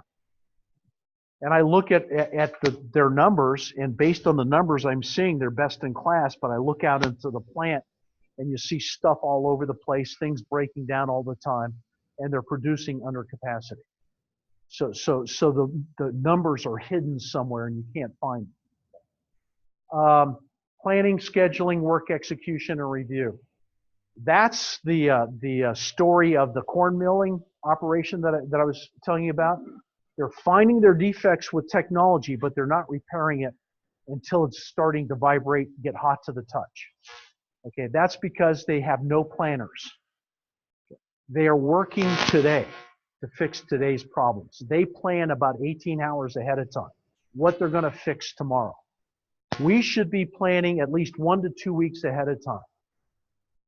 So your planners are future. You have a future team, the reliability engineer, eliminating failures, and your planner, planning corrective work next week and the week after that, and maintaining a backlog of work that's ready to go onto the schedule. So that's what the reliability engineer helps do with that work execution plan, is make sure we have clearly defined failure modes for our most critical assets. We've got the right risk management strategy of technology and visual inspections so that we can identify these defects and then get them to a planning person to plan the corrective work next week and hand them to the supervisor and the operations maintenance coordinator if the repair has to be done this week. And then we're interfacing with the storeroom to make sure we have the right critical spare parts sitting on the shelf so that we drive the schedule, not the parts. And I see that that's usually the last thing that they'll get to. They'll start to get really good at this, and then they got to get the spare parts plan in place. And that takes a while. We just started this project. It's 2 years, and I don't think they're going to get their critical spare parts done for at least another 2 years, probably at the beginning of the end of the second year. Here's why. Who controls spare parts in a manufacturing environment? Most of them. Any guesses? Chief Financial Officer. Procurement. And what procurement does is they'll buy cheap parts because their job is to keep the price low. What happens when you introduce cheaper parts into a manufacturing system? What happens to your asset reliability? What do you think? Goes down. What happens to your maintenance costs then? Goes up. Yeah, your mean time between failures are collapsing. Maintenance costs are going up. What happens to your cost per unit then? If your maintenance costs are going up, cost per unit goes up. What happens to your profit margins then if your cost per units are going up? Okay. They're out of alignment. And that happens all the time in a functional organization. Don't those guys at headquarters talk to each other? Why didn't they ask me, the reliability engineer, if this substitute O-ring would hit the manufacturing specs that we need to maintain a stable process? Okay. By shaving a nickel off of an O-ring and buying cheaper ones that were lower standard, lower quality, the mean time between failures was decreasing and our maintenance costs were going up to the tune of about $150,000. But we couldn't make the business case with fragmented processes. We had to get good processes in place because with good processes, you get good data. With bad processes, you get bad data. People will find workarounds. They're typically called spreadsheets, where you start to keep the real numbers because it's too hard to get in there and do the numbers in the computer system. So everything's fragmented and buried and hidden, including costs of doing maintenance. Then you work your way up the pyramid. You got operator care, craft skills, training, EMP, equipment maintenance plan optimization. That's your risk strategy. So what I do is I'll go into a process area and I'll do it, say we have 1,000 components. We'll do a criticality analysis using a harmonic statistical analysis, and we'll get a rank order from 1 to 1,000. And 1 is the most critical. And there's always an emotional reaction. Somebody's pet, what they think is most critical, moves down on the list. They go, how can that be 350? It should be at the top. That's $1 million part we have to order, you know. Well, you know, we have a lot of lead time, or we have one actually sitting in the warehouse, those types of things, which is another thing procurement will do, is they'll look at inventory turn rates and say, hey, this part's been sitting in the warehouse for a long time. We must not need it, and they'll get rid of it, not realizing that they don't make it anymore.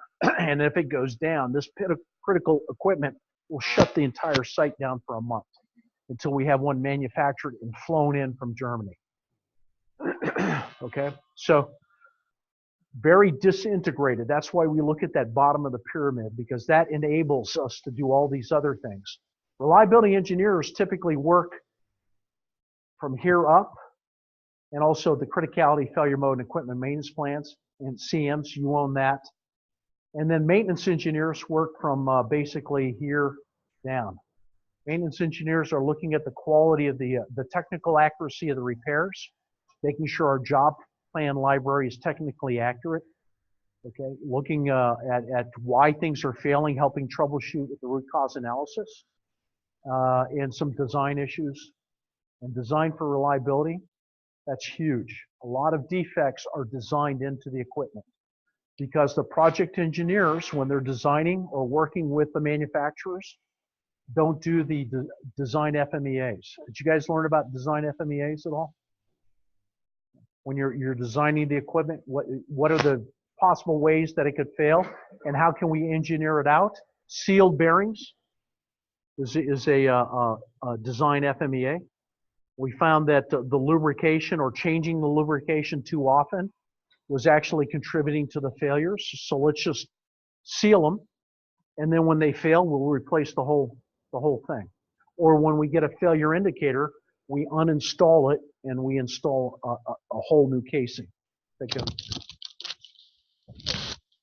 Okay, operator care.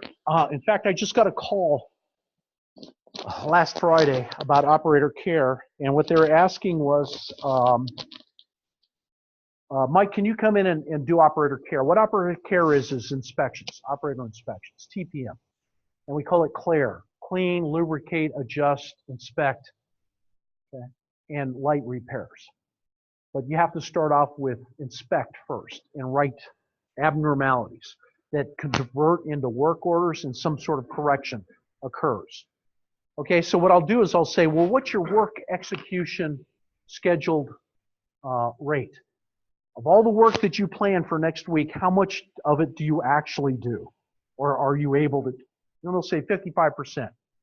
I don't really think it's a good idea to get your operators engaged right now in finding more work, because you're not doing a very good job of taking care of the work that you currently have. I can get you guys really jazzed up. You're going to go out there and you're going to find all kinds of things wrong, and you're going to start writing it up. And then you put it up on the board and you see that it gets turned into a work order, and then you watch and nothing happens, and nothing happens, and nothing happens. So finally, what happens to your initiative? Goes down. And that nice daily management board that we built that has all of this audits and inspections and abnormality tags ends up in a corner gathering dust. And they have a term for that. It's a technical term we hear a lot in the industry. It's called flavor of the month. It's another flavor of the month initiative. Okay, so what my point is that you've got to have the reinforcing systems in place to be able to maintain the ability to do operator care. And if they're putting work down into here and the work can't get done, this will stop. And then if you try to do it again, you get people that'll say, yeah, we tried it before, it doesn't work. And it gets really difficult to engage them at that point in time. Okay, craft skills, FMEAs, reliability centered design, and then strategic asset management. That's where I'm working with process engineers and project engineers to make sure it's designed and installed correctly, commissioned properly, and now we run it together with the process engineer. We're looking at ways to reduce waste. Okay, waste in terms of asset reliability. If it's not performing because of an unplanned failure, that's a waste. And then you've got your standard process waste, changeover, tack times, retooling, all of that type of stuff that we try to eliminate. the weighting waste. What happens if two shafts are misaligned? What happens if an organization's not aligned for reliability? So I kind of look at it this way. When I go to an organization to try to help them improve their asset reliability posture and maturity level, that project will have a failure mode or has failure modes. If I can't get the leadership engaged, if I can't get the structure in place and the roles and responsibilities where they need to be, it's going to fail. You can't do all the other stuff above that. So what I find that I focus a lot of as a reliability engineer is that part of the pyramid. The other part of it is it's just engineering. It's the fun stuff, right? The mean time between failures. Why did it fail? What can we do to keep it from failing? Right? The hard part is that bottom part of the pyramid. How are we doing on time? Where are we? I don't know. We're good? Okay. Alrighty. Because I don't see a clock up here. I usually gauge myself by a clock. But anyway, systems issue. Oh, there it is. Behind me. Okay, good. So, anybody know what those are? Fire extinguishers. Okay, I'm going to give you another systems issue that I ran into. This is in the basement of the Army Medical Hospital headquarters in San Antonio, Mexico. Army MedCom. Those are 900 fire bottles. Somebody made a mistake when they ordered the fire bottles. They only wanted 100, but they added an extra 0 and they got 1,000. And the system was so hard to turn in the 900 that they decided it's easier to keep them than it is to turn them in, right? But the rules say if you got a fire bottle, it's supposed to be mounted. And a mounted fire bottle is supposed to be PM inspected every 30 days. What you don't see in the photograph is there's a chair over here on wheels. There's a chair over here on wheels, and every 30 days, 2 technicians come down, sit in the chairs, and they roll down and they look at the gate. Yep, it's in the green. It's in the green. It's in the green. Okay. So if I could take all of that time back by getting rid of those fire bottles with a system that allows me to turn the fire bottles back in, we'd have more time to do work, right? We'd have more time to be proactive. Now, if this were a marine hospital, they would have taken those out in the desert and blown them up, right? Or something like that, right? So we got to have the systems. I talk about reinforcing loops and feedback loops. The systems have to drive good behaviors, and that's typically the types of challenges that I deal with now. I don't do reliability engineering anymore. What I'm trying to do is help organizations enable reliability engineering to be done. Okay. And those are the types of challenges. That's probably the biggest reason why I chose to retire from the Navy. You know, I'd been a maintenance officer, an operations officer, commanding officer, a post-command tour, you know, hitting all the checks in the boxes that you needed. And then my boss called me in, the admiral. And the admiral says, Mike, you have to start operating your command like it's a business. Okay, well, that's code. You know what that's code for? We're going to cut your budget. But you got to get really efficient and operate like a business. But we're still going to keep your same level of tasking, your same tasking level. So I'm like, okay, great, boss, I'll do that, but you got to give me systems that enable me to operate like a business. You go, there you go. You're talking about systems again. Systems engineering. You guys take any systems engineering? Yeah. Okay. So you're talking about systems again. Here you go. And I said, what do you mean? I said, well, we got this financial system that if I do a really good job of operating like a business and I have money left over in my operating budget at the end of the year, and I turn that back into the controller, I say, here you go, $150,000. We did a good job. What's my reward going to be? You know what the Navy does? They cut your budget by $150,000 for the next year. Well, what I found out is that there are a lot of civilian organizations, manufacturing environments that do the same thing. They use that same accounting system. So you know what kind of behavior that drives? What's that? Bad behavior.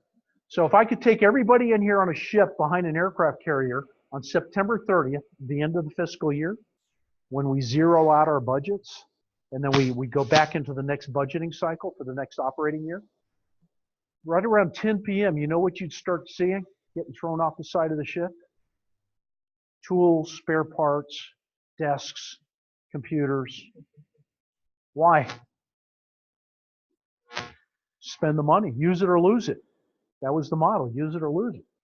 And I said, Admiral, you've been there before. You were a commanding officer before. You know how the system works. That's not the way a business should work. If this were a top 20% business in North America, I would get a bonus. You give me 10% of that $150,000, I give it to my team, right, as a reward for finding the efficiencies, getting rid of the waste, and you still have money that goes right to the bottom line. So we're going to reward the right behavior, not drive wasteful behavior. When I was a pilot, I get a call on September 30th, just before I was ready to land on the aircraft carrier, and they tell me to take on a full tank of gas. Go overhead, take on a full tank of gas, 2,000 gallons.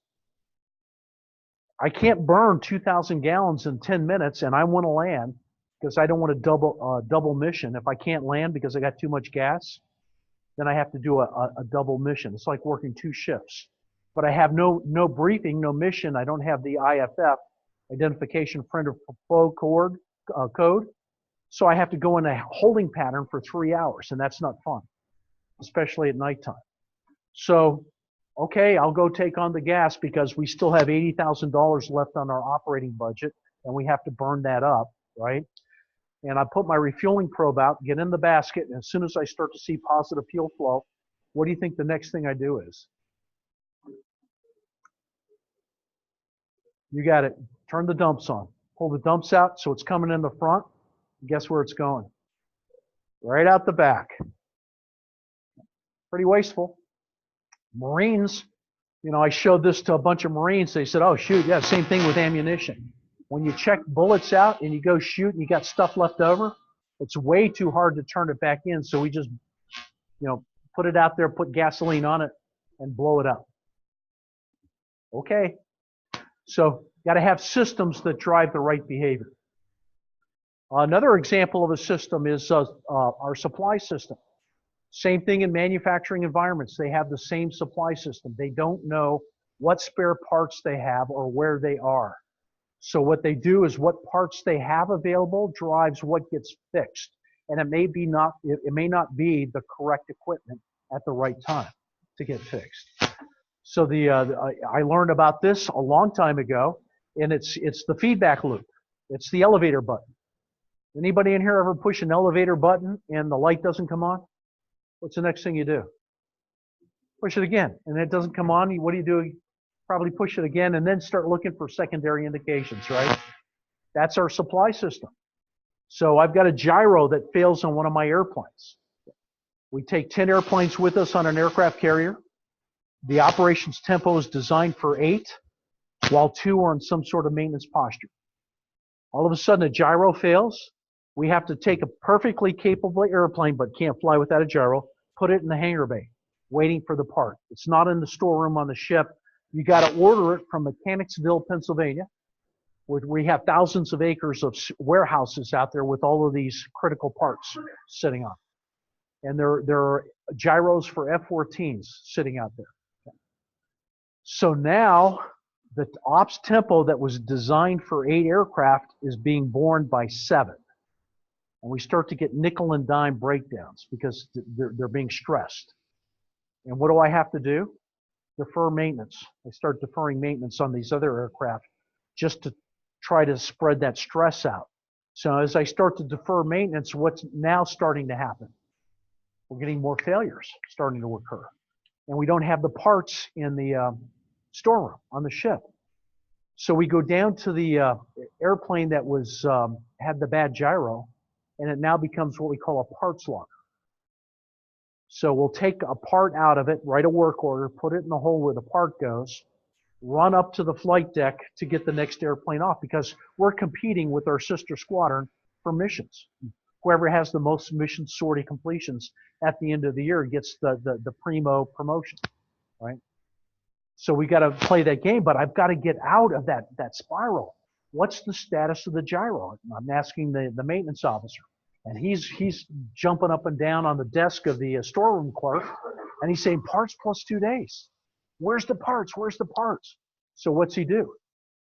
He doesn't know where the parts are. He orders another, he orders a third, maybe even orders a fourth, until one finally shows up, and he's sending messages and making phone calls and doesn't know where they are in the world in the pipeline. And we finally get one, and we run it down to the hangar bay to get the airplane fixed because we don't want to cannibalize it too much, because then it gets really hard to get back into good tight tolerances in flying. And now you get 3 more gyros that showed up that you ordered. And the rules say if they're not assigned to a work order, you're supposed to return them to inventory. Do you return them to inventory? Why not? Yes, because I don't trust the inventory system. If you don't have trust in the inventory system, you start to create what we call gold piles. And I thought that was something original to the United States Navy, gold piles. Guess what?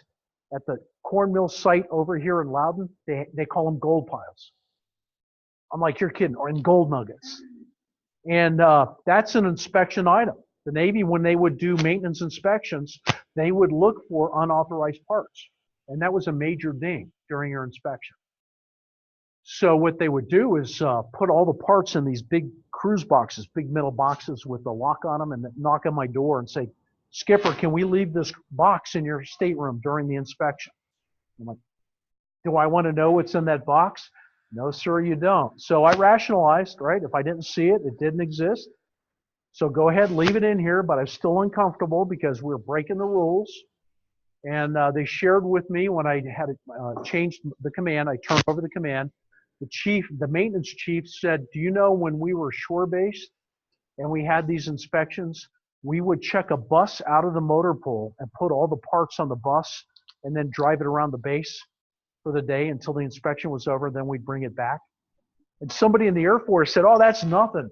Our maintenance sergeant would give us the parts and tell us to take them home and put them in our garage and then bring them back next week after the inspection.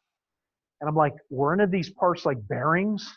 You know, were the bearings wrapped up and protected? Were the electronics? You know, did you drop them on the way home or way back? You know, so you know, just examples of systems. And I started to use those examples when I first started doing this in commercial organizations, and they started to say, Mike, we do the same thing, and they do. They do. So this is the part of the pyramid that's enabling. That's still that bottom part of the pyramid. Okay. So I'll tell you what. You guys want to take a break? Take a 5-minute break and come back, or continue? Your call. You go until 7:40. No? We'll keep going. All righty. I was told to plan for a break, but if you need to take a break, go ahead. We'll keep going through it. Alrighty, so organizational alignment, foundational. Those are the elements that we just talked about. The reliability journey, the ability to self-assess. This is what we typically look at, and when I do the assessment, and I've got a more statistical analysis and spreadsheet, what we'll do is we'll come out and put arrows pointing where they are, and this is regressive state. That's stage decay. Run to fail. Run to fail. If you're not doing the repair until you get down to the hot to touch and loose bolts, you're basically in a run to fail strategy. And if you've got technology and you're finding defects but not repairing them down there, you're optimizing a run to fail strategy. You're trying to squeeze as much goodie out of that piece of equipment as possible. And notice I say equipment instead of asset, because if I'm talking to a room of executives and I say asset, they'll think of it in terms of a financial asset, and they get all confused. So I have to say equipment and then give them what an equipment definition is. A series of components and a configuration to provide a desired functionality. So let's, so take a look at your process lines. All right? And where's the typical range of 80% of North American? They range from about right here to about right there. This is loss elimination. This is where we want to extend the I to P interval. So in the case of the gyros, if I'm the reliability engineer back at Mechanicsville, Pennsylvania, and I start to look at the consumption rate of the gyros, of the F-14, because everybody's creating these gold piles, what does that tell me? Because I don't know about the gold piles. Okay? That my mean time between failures is decreasing. So in order to keep this fleet of F-14s operational, what do I have to do? I've got to increase my min-max levels of gyros. So what happens is we start to overinflate the amount of inventory we carry. Not counting the 3 gyros that are underneath your desk, right? We just added 6 more on the warehouse shelf over there. And that's just one component. Imagine all the other high value components on a fleet of F-14s or on ships. So one of the things that we see is that we get huge gains in inventory reductions. We get what's needed, and that's to support your critical components. And the other thing we see is resource utilization. We start to find the hidden workforce as we start to get these processes integrated. And all of this then allows us the opportunity to increase mean time between failures, do root cause analysis, and get well-deployed technology to find defects as soon as possible in our most critical components and manage the risk of failure. Okay, structure, roles, and responsibilities. I provided a reference for you. I don't know if you got it or not, but it's what are the roles and responsibilities of a planner, a maintenance engineer, and a reliability engineer for specific tasks that go down the left side. And the task for a maintenance engineer, you know what they're responsible for? Updating P&IDs, making sure bill of materials are accurate, making sure that the asset hierarchy and asset register are accurate. So when I go into the organization and I say, hey, what's the accuracy of your bill of materials? And they say 45%. My next question is, well, who's your maintenance manager? Oh, we don't have a maintenance manager. Well, then who does these tasks? Oh, well, I think the maintenance manager does this and the planner does that and the supervisor does that also. So you got 3 people that think they're responsible for this task? Yeah. So you know what my next question is? What's the best way to starve a dog? Make 3 people responsible for feeding it. Okay, one day you're going to be a parent, or if you're not already, and have kids, and take that to heart. Yeah. When the kids want a pet and they bring it home and they're all responsible for feeding it and nothing gets, then who has to take over? Mom and dad, right? Okay, so what we do is we call them swim lanes. Processes are typically referred to as swim lanes, and there's areas of responsibilities for each swim lane. So what we have here is a maintenance coordinator, a maintenance planner, a maintenance scheduler, and a maintenance supervisor. So at this Tate and Lyle site over here in Loudon, I had all the managers in the room, and I said, so who does what here? And it turns out that their planner, what they call the planner, or I think they call him a maintenance coordinator, he's doing all of these. He's swimming in 4 swim lanes and drowning in each one of them. And my response is, well, do you know at a best practice corn mill like yours, but that's all the way at the end of that maturity continuum, they have one person responsible for each one of those swim lanes. You're kidding. How do they do that? We're going to have to hire more people. Do we have to hire more people? Okay.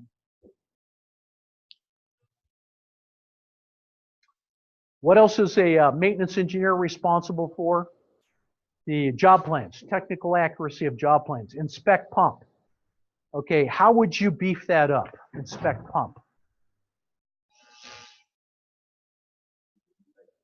Yep, tell them what to inspect on the pump, fits and tolerances, as found, as left. Hey, here's how I found it, here's how I left it. Okay. All those types of things should go on that inspection form. Okay. Maybe pictures, depending on the quality of your technician's skills. Who do you think is responsible for making sure the technical accuracy of the work based on the skills of the workforce? It's a maintenance engineer. So what I see in organizations typically is that they have somebody called a reliability engineer that's swimming in both of those swim lanes. And both of them are 2 full-time positions. So they say, well, how do we do it? I said, I don't care if you hire someone. My recommendation is find somebody internally or take that position and make it responsible for the tasks that aren't getting done down at the bottom of your pyramid. Call it a maintenance engineering technician and take your most senior craftsperson and move them into that role because they know the equipment in the process area and have them do that. So those are the typical solutions that we do. Why? So I can free up the reliability engineers to go do process failure elimination. Identify failure modes and find ways to mitigate them. Any questions about that? Okay. What are the organization's wildly important goals? Is anybody familiar with the 4 disciplines of execution? Okay, 40X, right? 4. What does 40X mean? That means that no organization can do more than 4 wildly important goals, improving their business projects, and operate and maintain their plan at the same time. This is a huge issue for the bottom of the pyramid. I'll find plants with 32 different initiatives going on. And each one of those initiatives is going to pull the same resources that I need to get their asset reliability stabilized to where it has to go. So they're competing for the success of my project.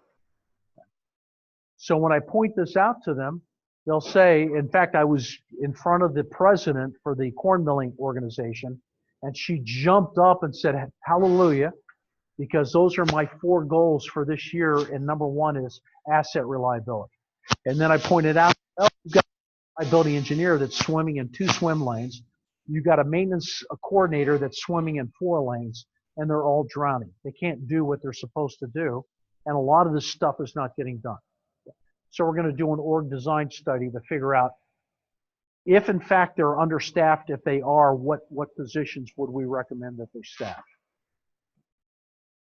Okay, proactive maintenance, data management system, asset criticality. Those are the foundational elements here, the asset catalog, criticality analysis, failure mode analysis, equipment maintenance plan.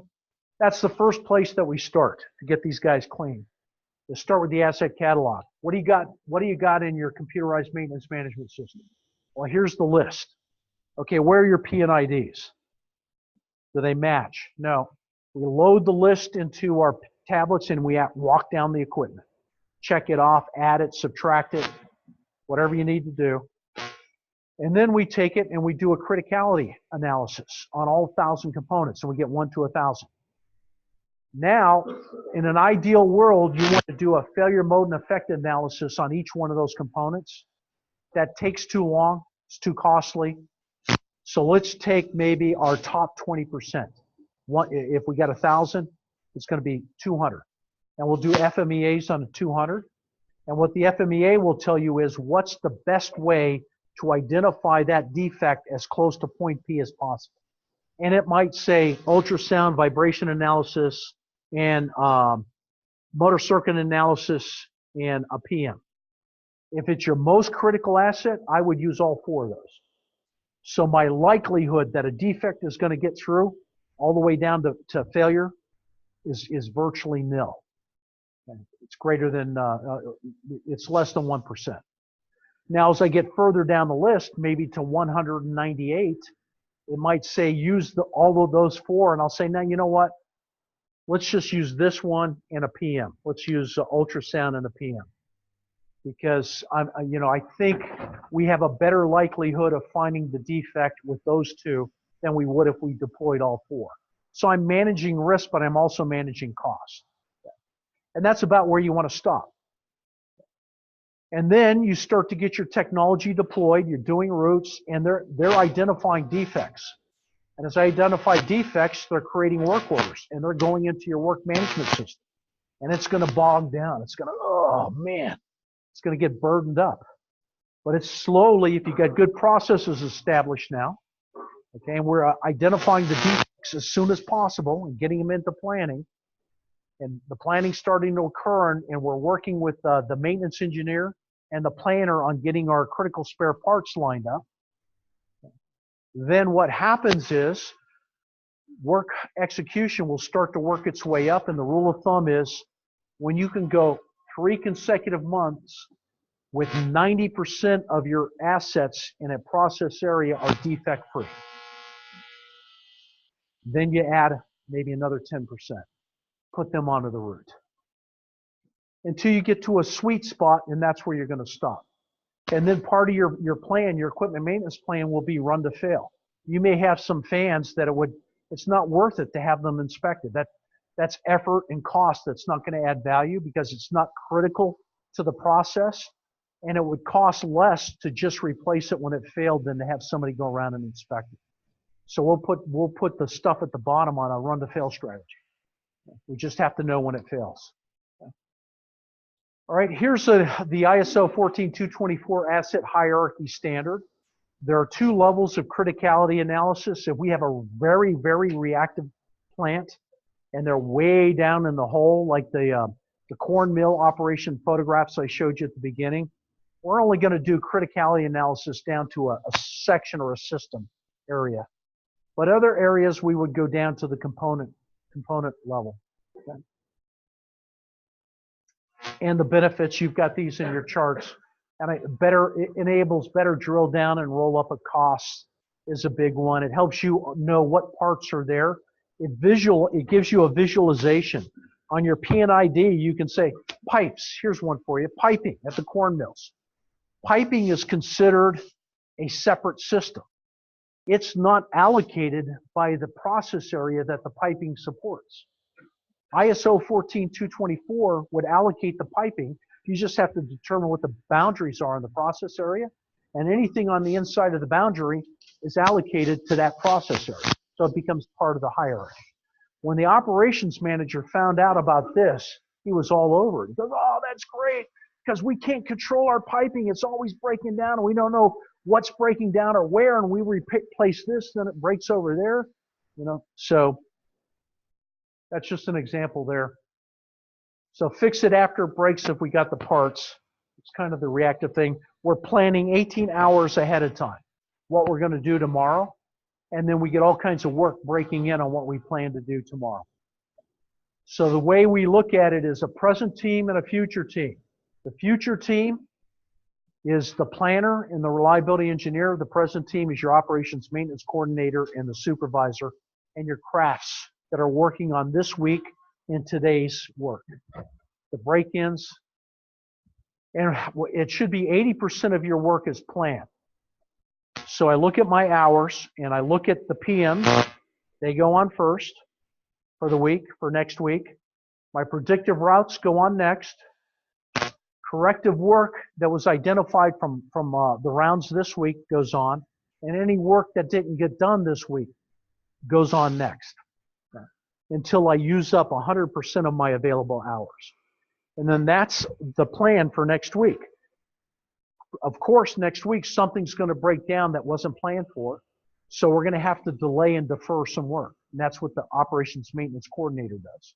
He looks at the production from a big picture perspective and says, we're not going to do that. We got to get this fixed right now. And we'll try to get that later in the week, or we'll put it on the schedule for next week. And you'll slowly start to work your way out of the hole that way, in addition to doing some root cause analysis. Another mistake that class is made is setting your triggers too tight for RCAs. Trigger would be lost opportunity in terms of cost, a safety issue. It has a high risk of somebody getting hurt. Okay, so in a reactive organization, we want to set our RCA triggers so that they're going to spit out a call for an RCA about 1 a month, because that's all we have the capacity to do. Because the RCA isn't going to fix the equipment. What's going to fix the equipment is the corrective work orders that are generated from the root cause analysis. So we're going to look at the entire system, and any repairs or engineering redesigns that need to be made will have a work order written to them. Okay, so that root cause does not get eliminated until those work orders are on the schedule and the work is done. Okay, so that's another future type of thing that if you're working today or part of the way into tomorrow, that's your planning horizon, there's no way that you can get out from underneath bad actors.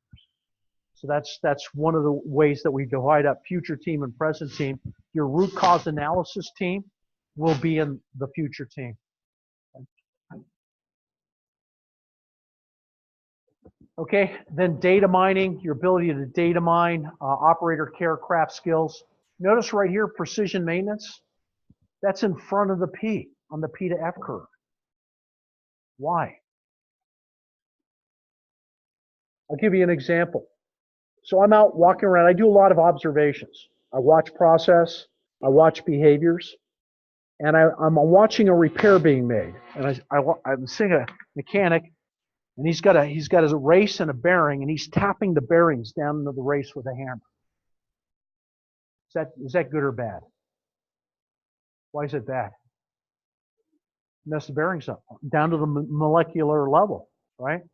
So by tapping on the bearings, I'm 10 years, what is it? Engine, bearing life. Every time I tap it, it's sucking bearing life out of it. I'll give you an example of another one. I'm going up to the control room in a chemical plant. We're over in the wet area of the plant.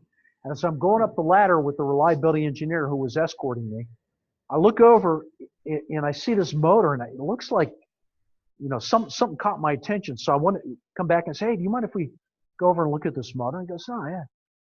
And it was shimmed with plywood. Okay, I'm going, okay, that's interesting. And it's not even marine grade plywood. It's in a wet section of the plant. So I said, hey, can we look at the equipment history on this motor? And we go and we get the equipment history out, and they had an open work order to change the bearings every 10 months in that motor. I said, why are you changing the bearings every 10 months? And you know what he told me? He said, because it was failing right around 12 months. So if we figured if we changed it at 10, we'd have a good likelihood of getting it before it catastrophically failed. Okay, so you're planning to change that every 10 months. Where's the OEM, the original equipment manufacturing manual for that? You get it, and we went over and looked at the bearings and looked in the manual, and the bearings that they were replacing every 10 months are supposed to have a life of 4 to 5 years. So what's going on in our system that's taking away 3 to 4 years of life from those bearings? You don't shim motors with plywood. That's right over here in precision maintenance. There's a precision way to shim a motor and balance it and align the shaft, okay, with the laser. So we went and got some ultrasound, and we took a reading, and the frequency said misaligned shaft. So we stopped the motor, put a laser alignment on it, and the shaft's aligned. Start the motor up, take a reading. The frequency says misaligned shaft. What's going on? Soft foot. Okay. So as it's running, it's going like this, and it's saying, I don't like this. I don't like this. I'm going to fail in 12 months. All right. So this was the reliability engineering. So the reliability engineering is something that you learn as you go. And there's a couple really good books out there. Rules of Thumb for Reliability and Maintenance Engineers is one by Smith and Mobley, and Making Common Sense Common Practice by Ron Moore. And then Society for Maintenance and Reliability Professionals, get a CMRP certification. You want to be a reliability engineer. Because when I see somebody that has CMRP next to their name, I'll change the language I use as we start talking. It's systems thinking, looking at the plant from a systems perspective, and understanding all of these things that are at play in order to keep equipment reliable. That's in the body of knowledge at SMRP. Okay, here's the typical metrics that we look at and try to get in place. But we can't do that unless we're good at data mining. And you can't be good at data mining unless you have a good asset register and asset hierarchy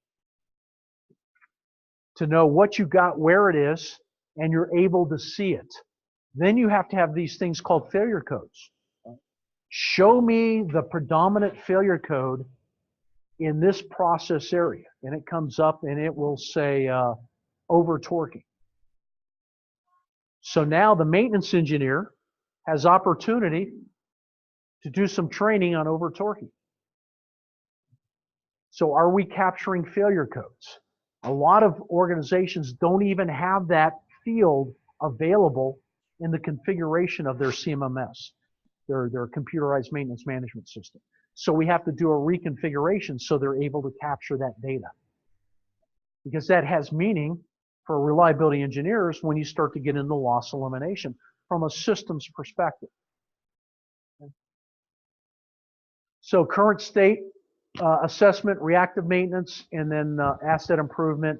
This is a typical type of assessment. In fact, I think I took this from one of the assessments, and we'll use force field analysis. So force field analysis, what are your driving forces for reliability, and what are your restraining forces? So your target state would be a reliable, stable plant, right? Where your uncontrolled losses were within a certain upper and lower control limit. Okay, but where are you currently? And then what we do is we look at it from a Six Sigma perspective. What do we need to stop doing, right? This is restraining forces. Let's stop doing one of these things. What can we do more of, and what can we add? Okay. And that's the best way to do it. Instead of trying to get rid of all of these over here, just get rid of one or two, and then add a couple, and then do more of what you're already doing. And that's the best way then to start to improve your system as you move forward. Okay, now we're moving further up. Which way am I going here? Yeah, current state. Wrong way. Okay, now from a business perspective, we're at the top of the pyramid. We're getting up to the top of the pyramid. Reliability-centered maintenance and reliability engineering and Six Sigma. Okay. So where do reliability engineers work? Here. And our interaction with the process engineers. Trying to stable conveyor belts are really big in process errors, and that's where we can play a big role with conveyors.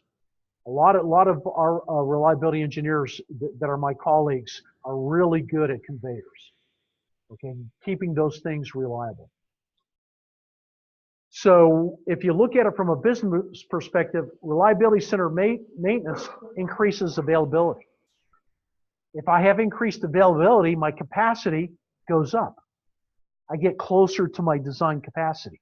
That means I have more throughput. And my quality gives me more first pass yield. Okay? If the equipment's running properly, remember that picture I showed you in the beginning of the corn mill and it showed all that junk all over the floor? That's product. That's product that's falling out of the process, out of the equipment, onto the ground. In the garnet mine I was in 2 months ago, there was piles of garnet. I wanted to grab some and put it in my pockets. It was all over the place. And their recapture rate was only 30%. Okay, their processes were so bad because the equipment was so bad.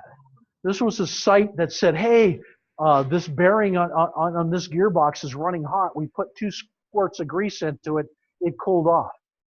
And I'm like, okay, that's great that you're monitoring the temperature, but the failure actually was initiated way back over here. If you're watching how hot it is from day to day, you're setting yourself up. It's going to fail. You know, what's the magic temperature where you're going to change the bearing on that? And sure enough, it failed the next day, the next morning, and shut the entire mill down. All right, so reliability engineering and Six Sigma improve quality, yield, and reduce cycle time intervals.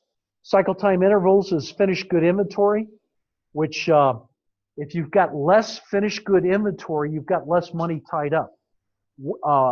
Finished good inventory is different from work in process, which would be work in process inventory. So what you're doing is setting yourself up for just-in-time delivery. You get an order, you make it, and you send it, or it's coming off the front of the line just as the order is coming in and it's going out. So you have no waste in terms of inventory finished or work in process. And just to show you how dramatic this is, there was an aggregate mine in Texas, just outside of Houston, about three hours west. And there was a 2-year project that I was on there, and I used to find my way out to the maintenance area by the big piles of aggregate, the whip that they had. Because when their crusher would break, they'd have all of this stuff piled up to keep the process going, to keep product. And while this the product was, the whip was being used up, they're over here working to get this crusher back up. They'd finally get it up, and they'd have about a pile like this, and they'd build that pile up again, and then keep feeding the process. So I would find my way to the maintenance shack by these piles of whip. Okay, go to this aggregate, but it's like this. Then I go to the smaller one over here. Then I turn right at the third big pile. At the end of 2 years, I went back to do a post-assessment. I got lost. The piles weren't there anymore. I'm driving around. I'm like, where do I go? Which way do I go? I had to call them on the phone and ask for directions because they had the big mining trucks, you know, with the wheels that are as big as this room going around. And I'm like, can't be lost at a mine. Okay, and then what causes the defects? Production, engineering, maintenance, procurement. Where does reliability engineering support? It's all of those. Okay. Operating above or below design parameters, improper operating procedures, operator errors. Not so much operator errors, but procedures, SOPs. We help build the SOPs for how the equipment is operated. Undefined, unclear specifications, improper design, undocumented changes. Poorly designed maintenance strategies. The equipment maintenance plan, that's the first thing a good reliability engineer will do is take a look at how are you managing risk of your most critical assets to a process area and get that under control. Then we got to start making sure that the ability to do the work once it's identified is in place so that we're not doing the repair just before it's going to fail. And then procurement, out of spec materials. Making sure that a procurement is going to change some materials or parts, that it's within the operating specifications that we need to maintain a reliable plant. Okay, so a 5-cent savings on O-rings at the U.S. Naval Shipyard in Norfolk, Virginia, saved $10,000 a year, but resulted in $150,000 worth of increased maintenance costs. And we were able to prove it because we had the data. This was after a year, about 15 months of getting good processes and failure codes in place and doing good post-mortems on the repairs. We were able to show the direct cause and effect correlation. And then that's what drove the change at the corporate, that whenever procurement wanted to mess with something that was engineering related, they called the reliability engineer first.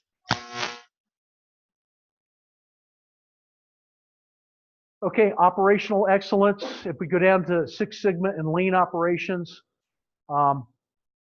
we work on WIP, redundant equipment, Clewiston, Florida, U.S. Sugar, sugar cane.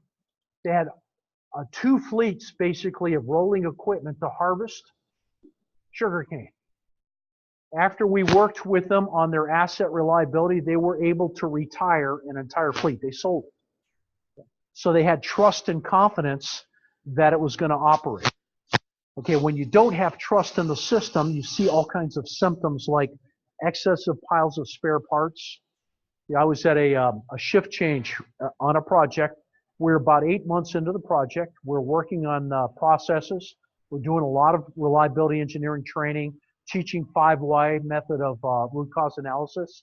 And I heard 2 mechanics talking on their off-going, oncoming mechanics.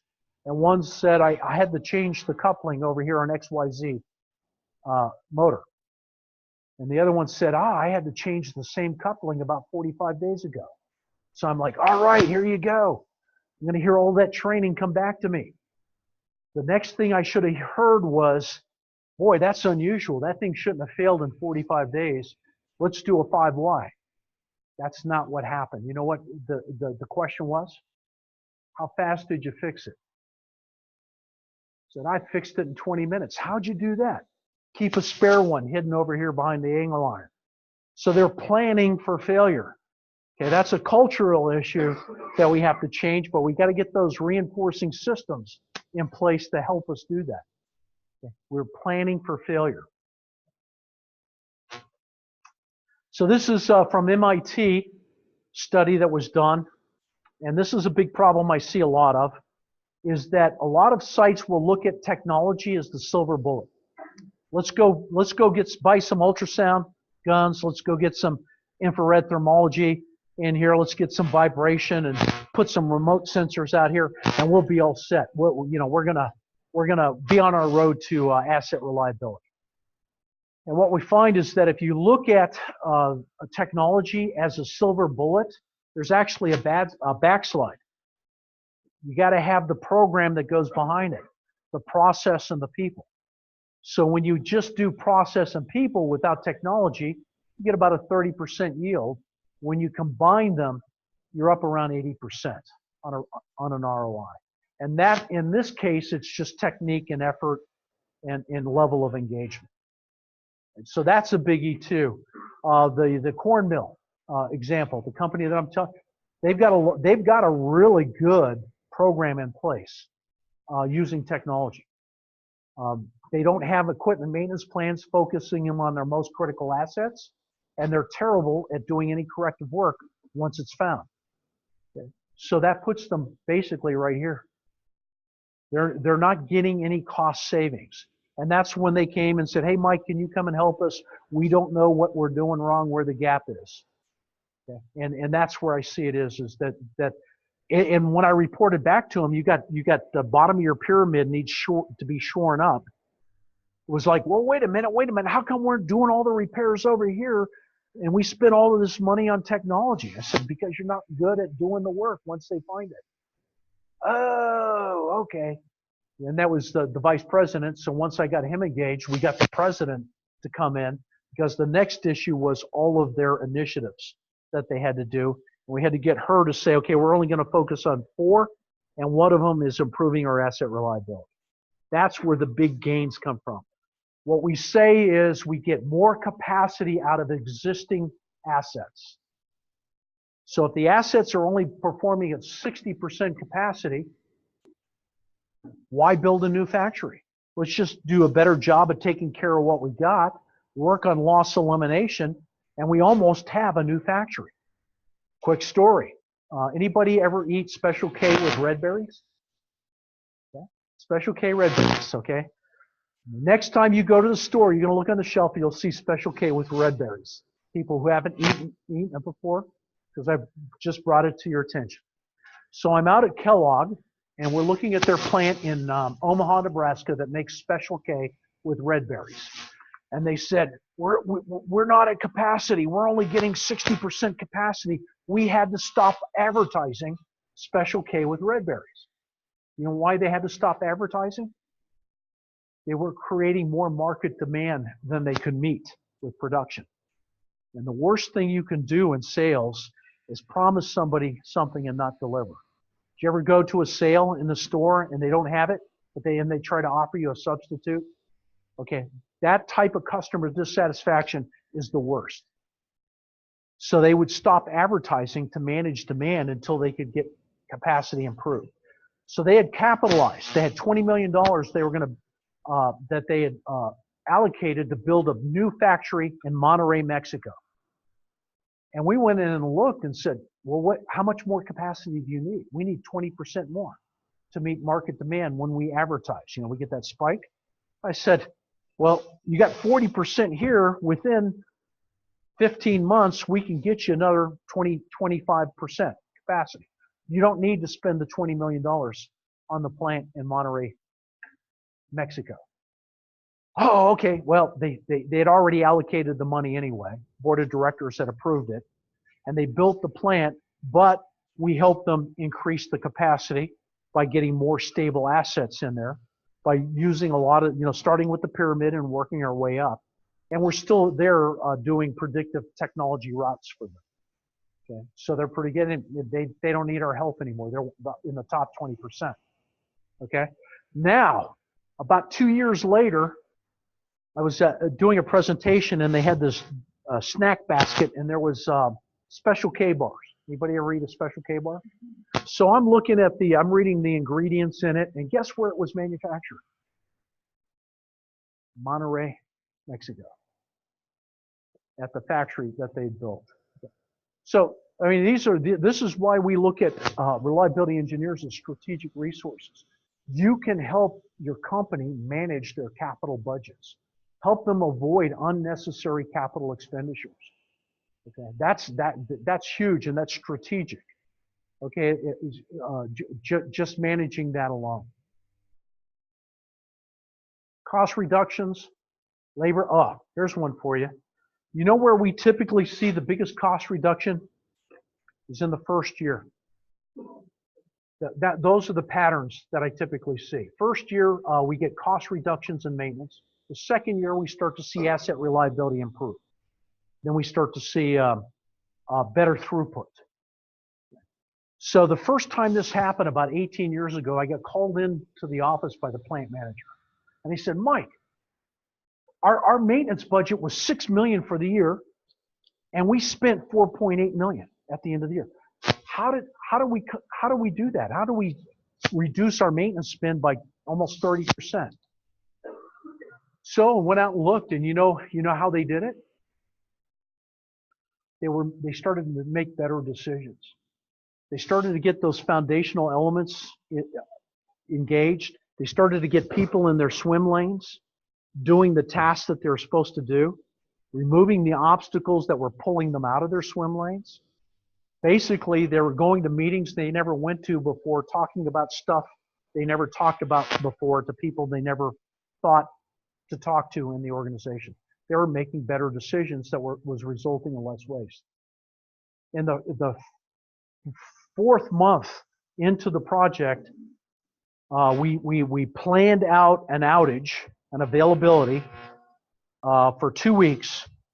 And at the end of the availability, we wrapped everything up and started the plant back up. And there was $150,000 left over in the budget that went towards that number because they did a better job of planning.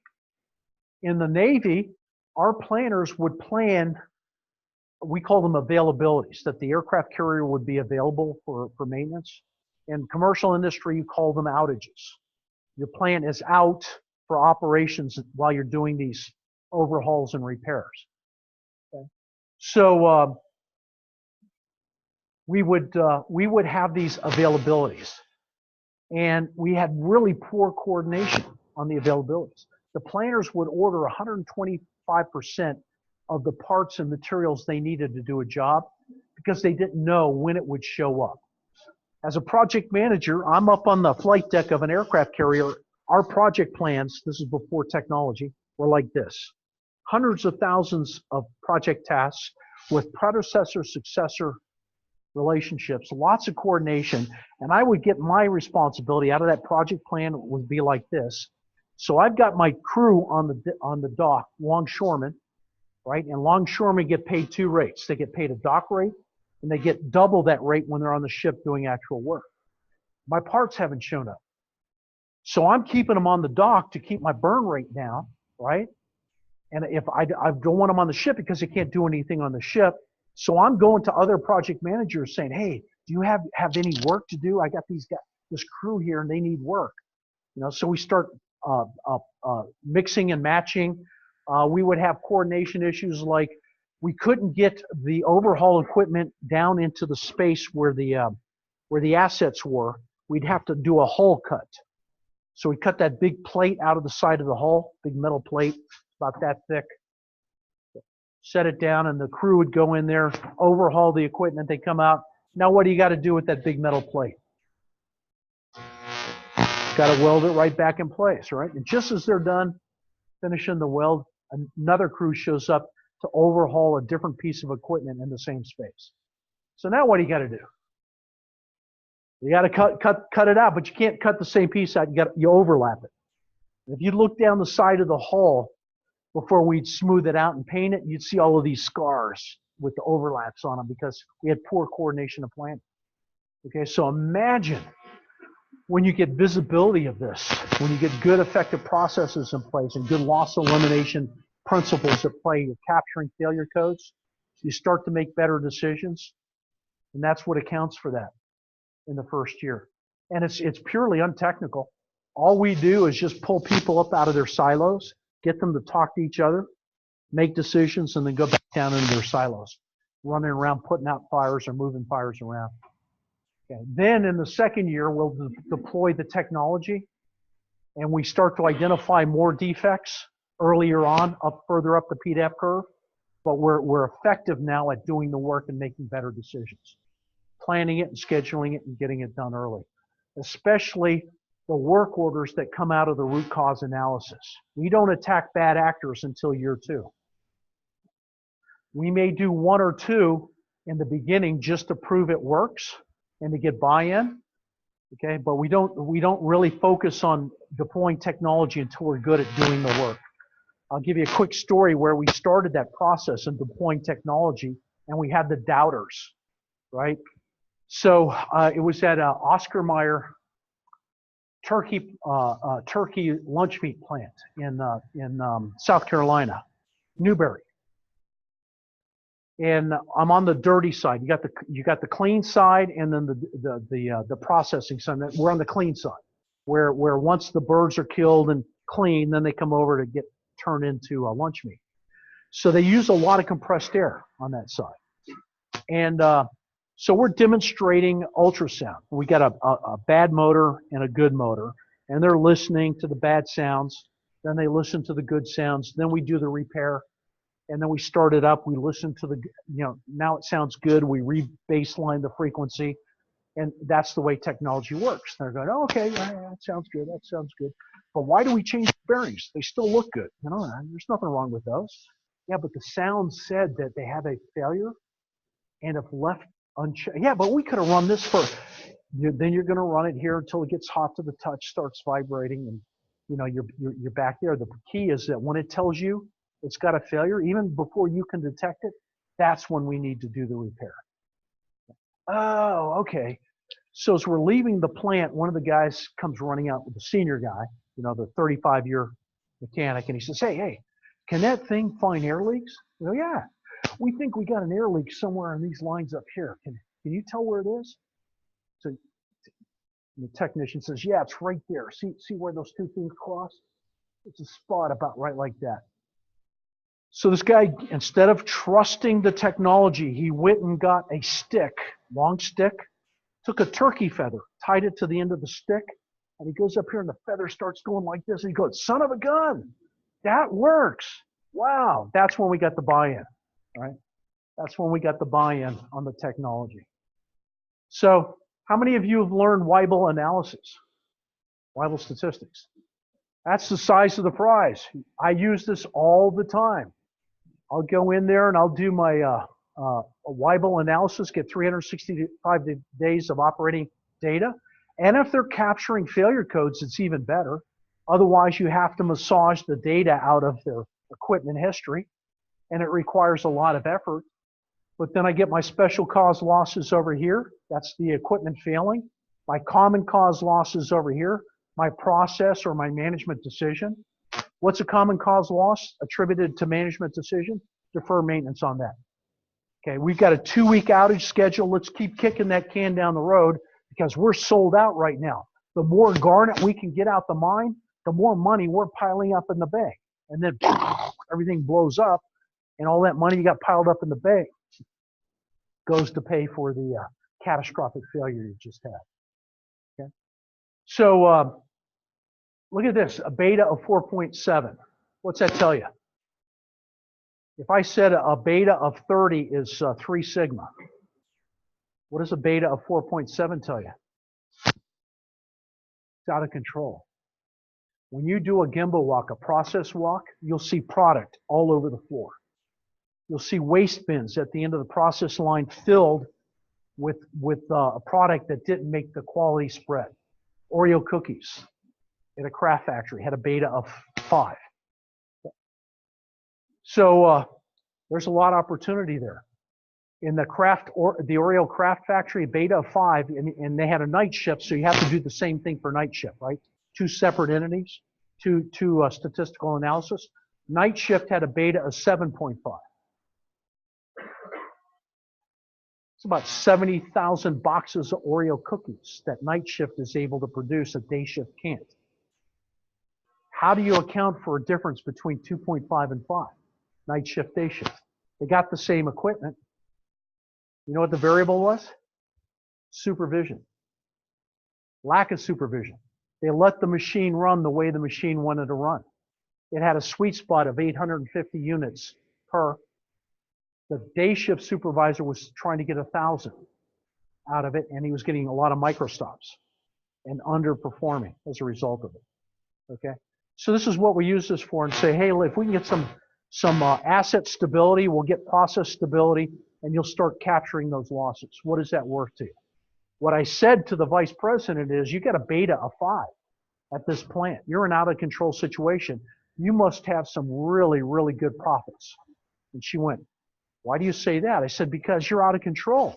The only way that would hide all of these sins and keep you in business is the fact that you're making lots of money with all this waste that you have going on here. To the tune of about $1 billion is what Kraft promised the marketplace. Okay? And that's it. That's all I have. Questions?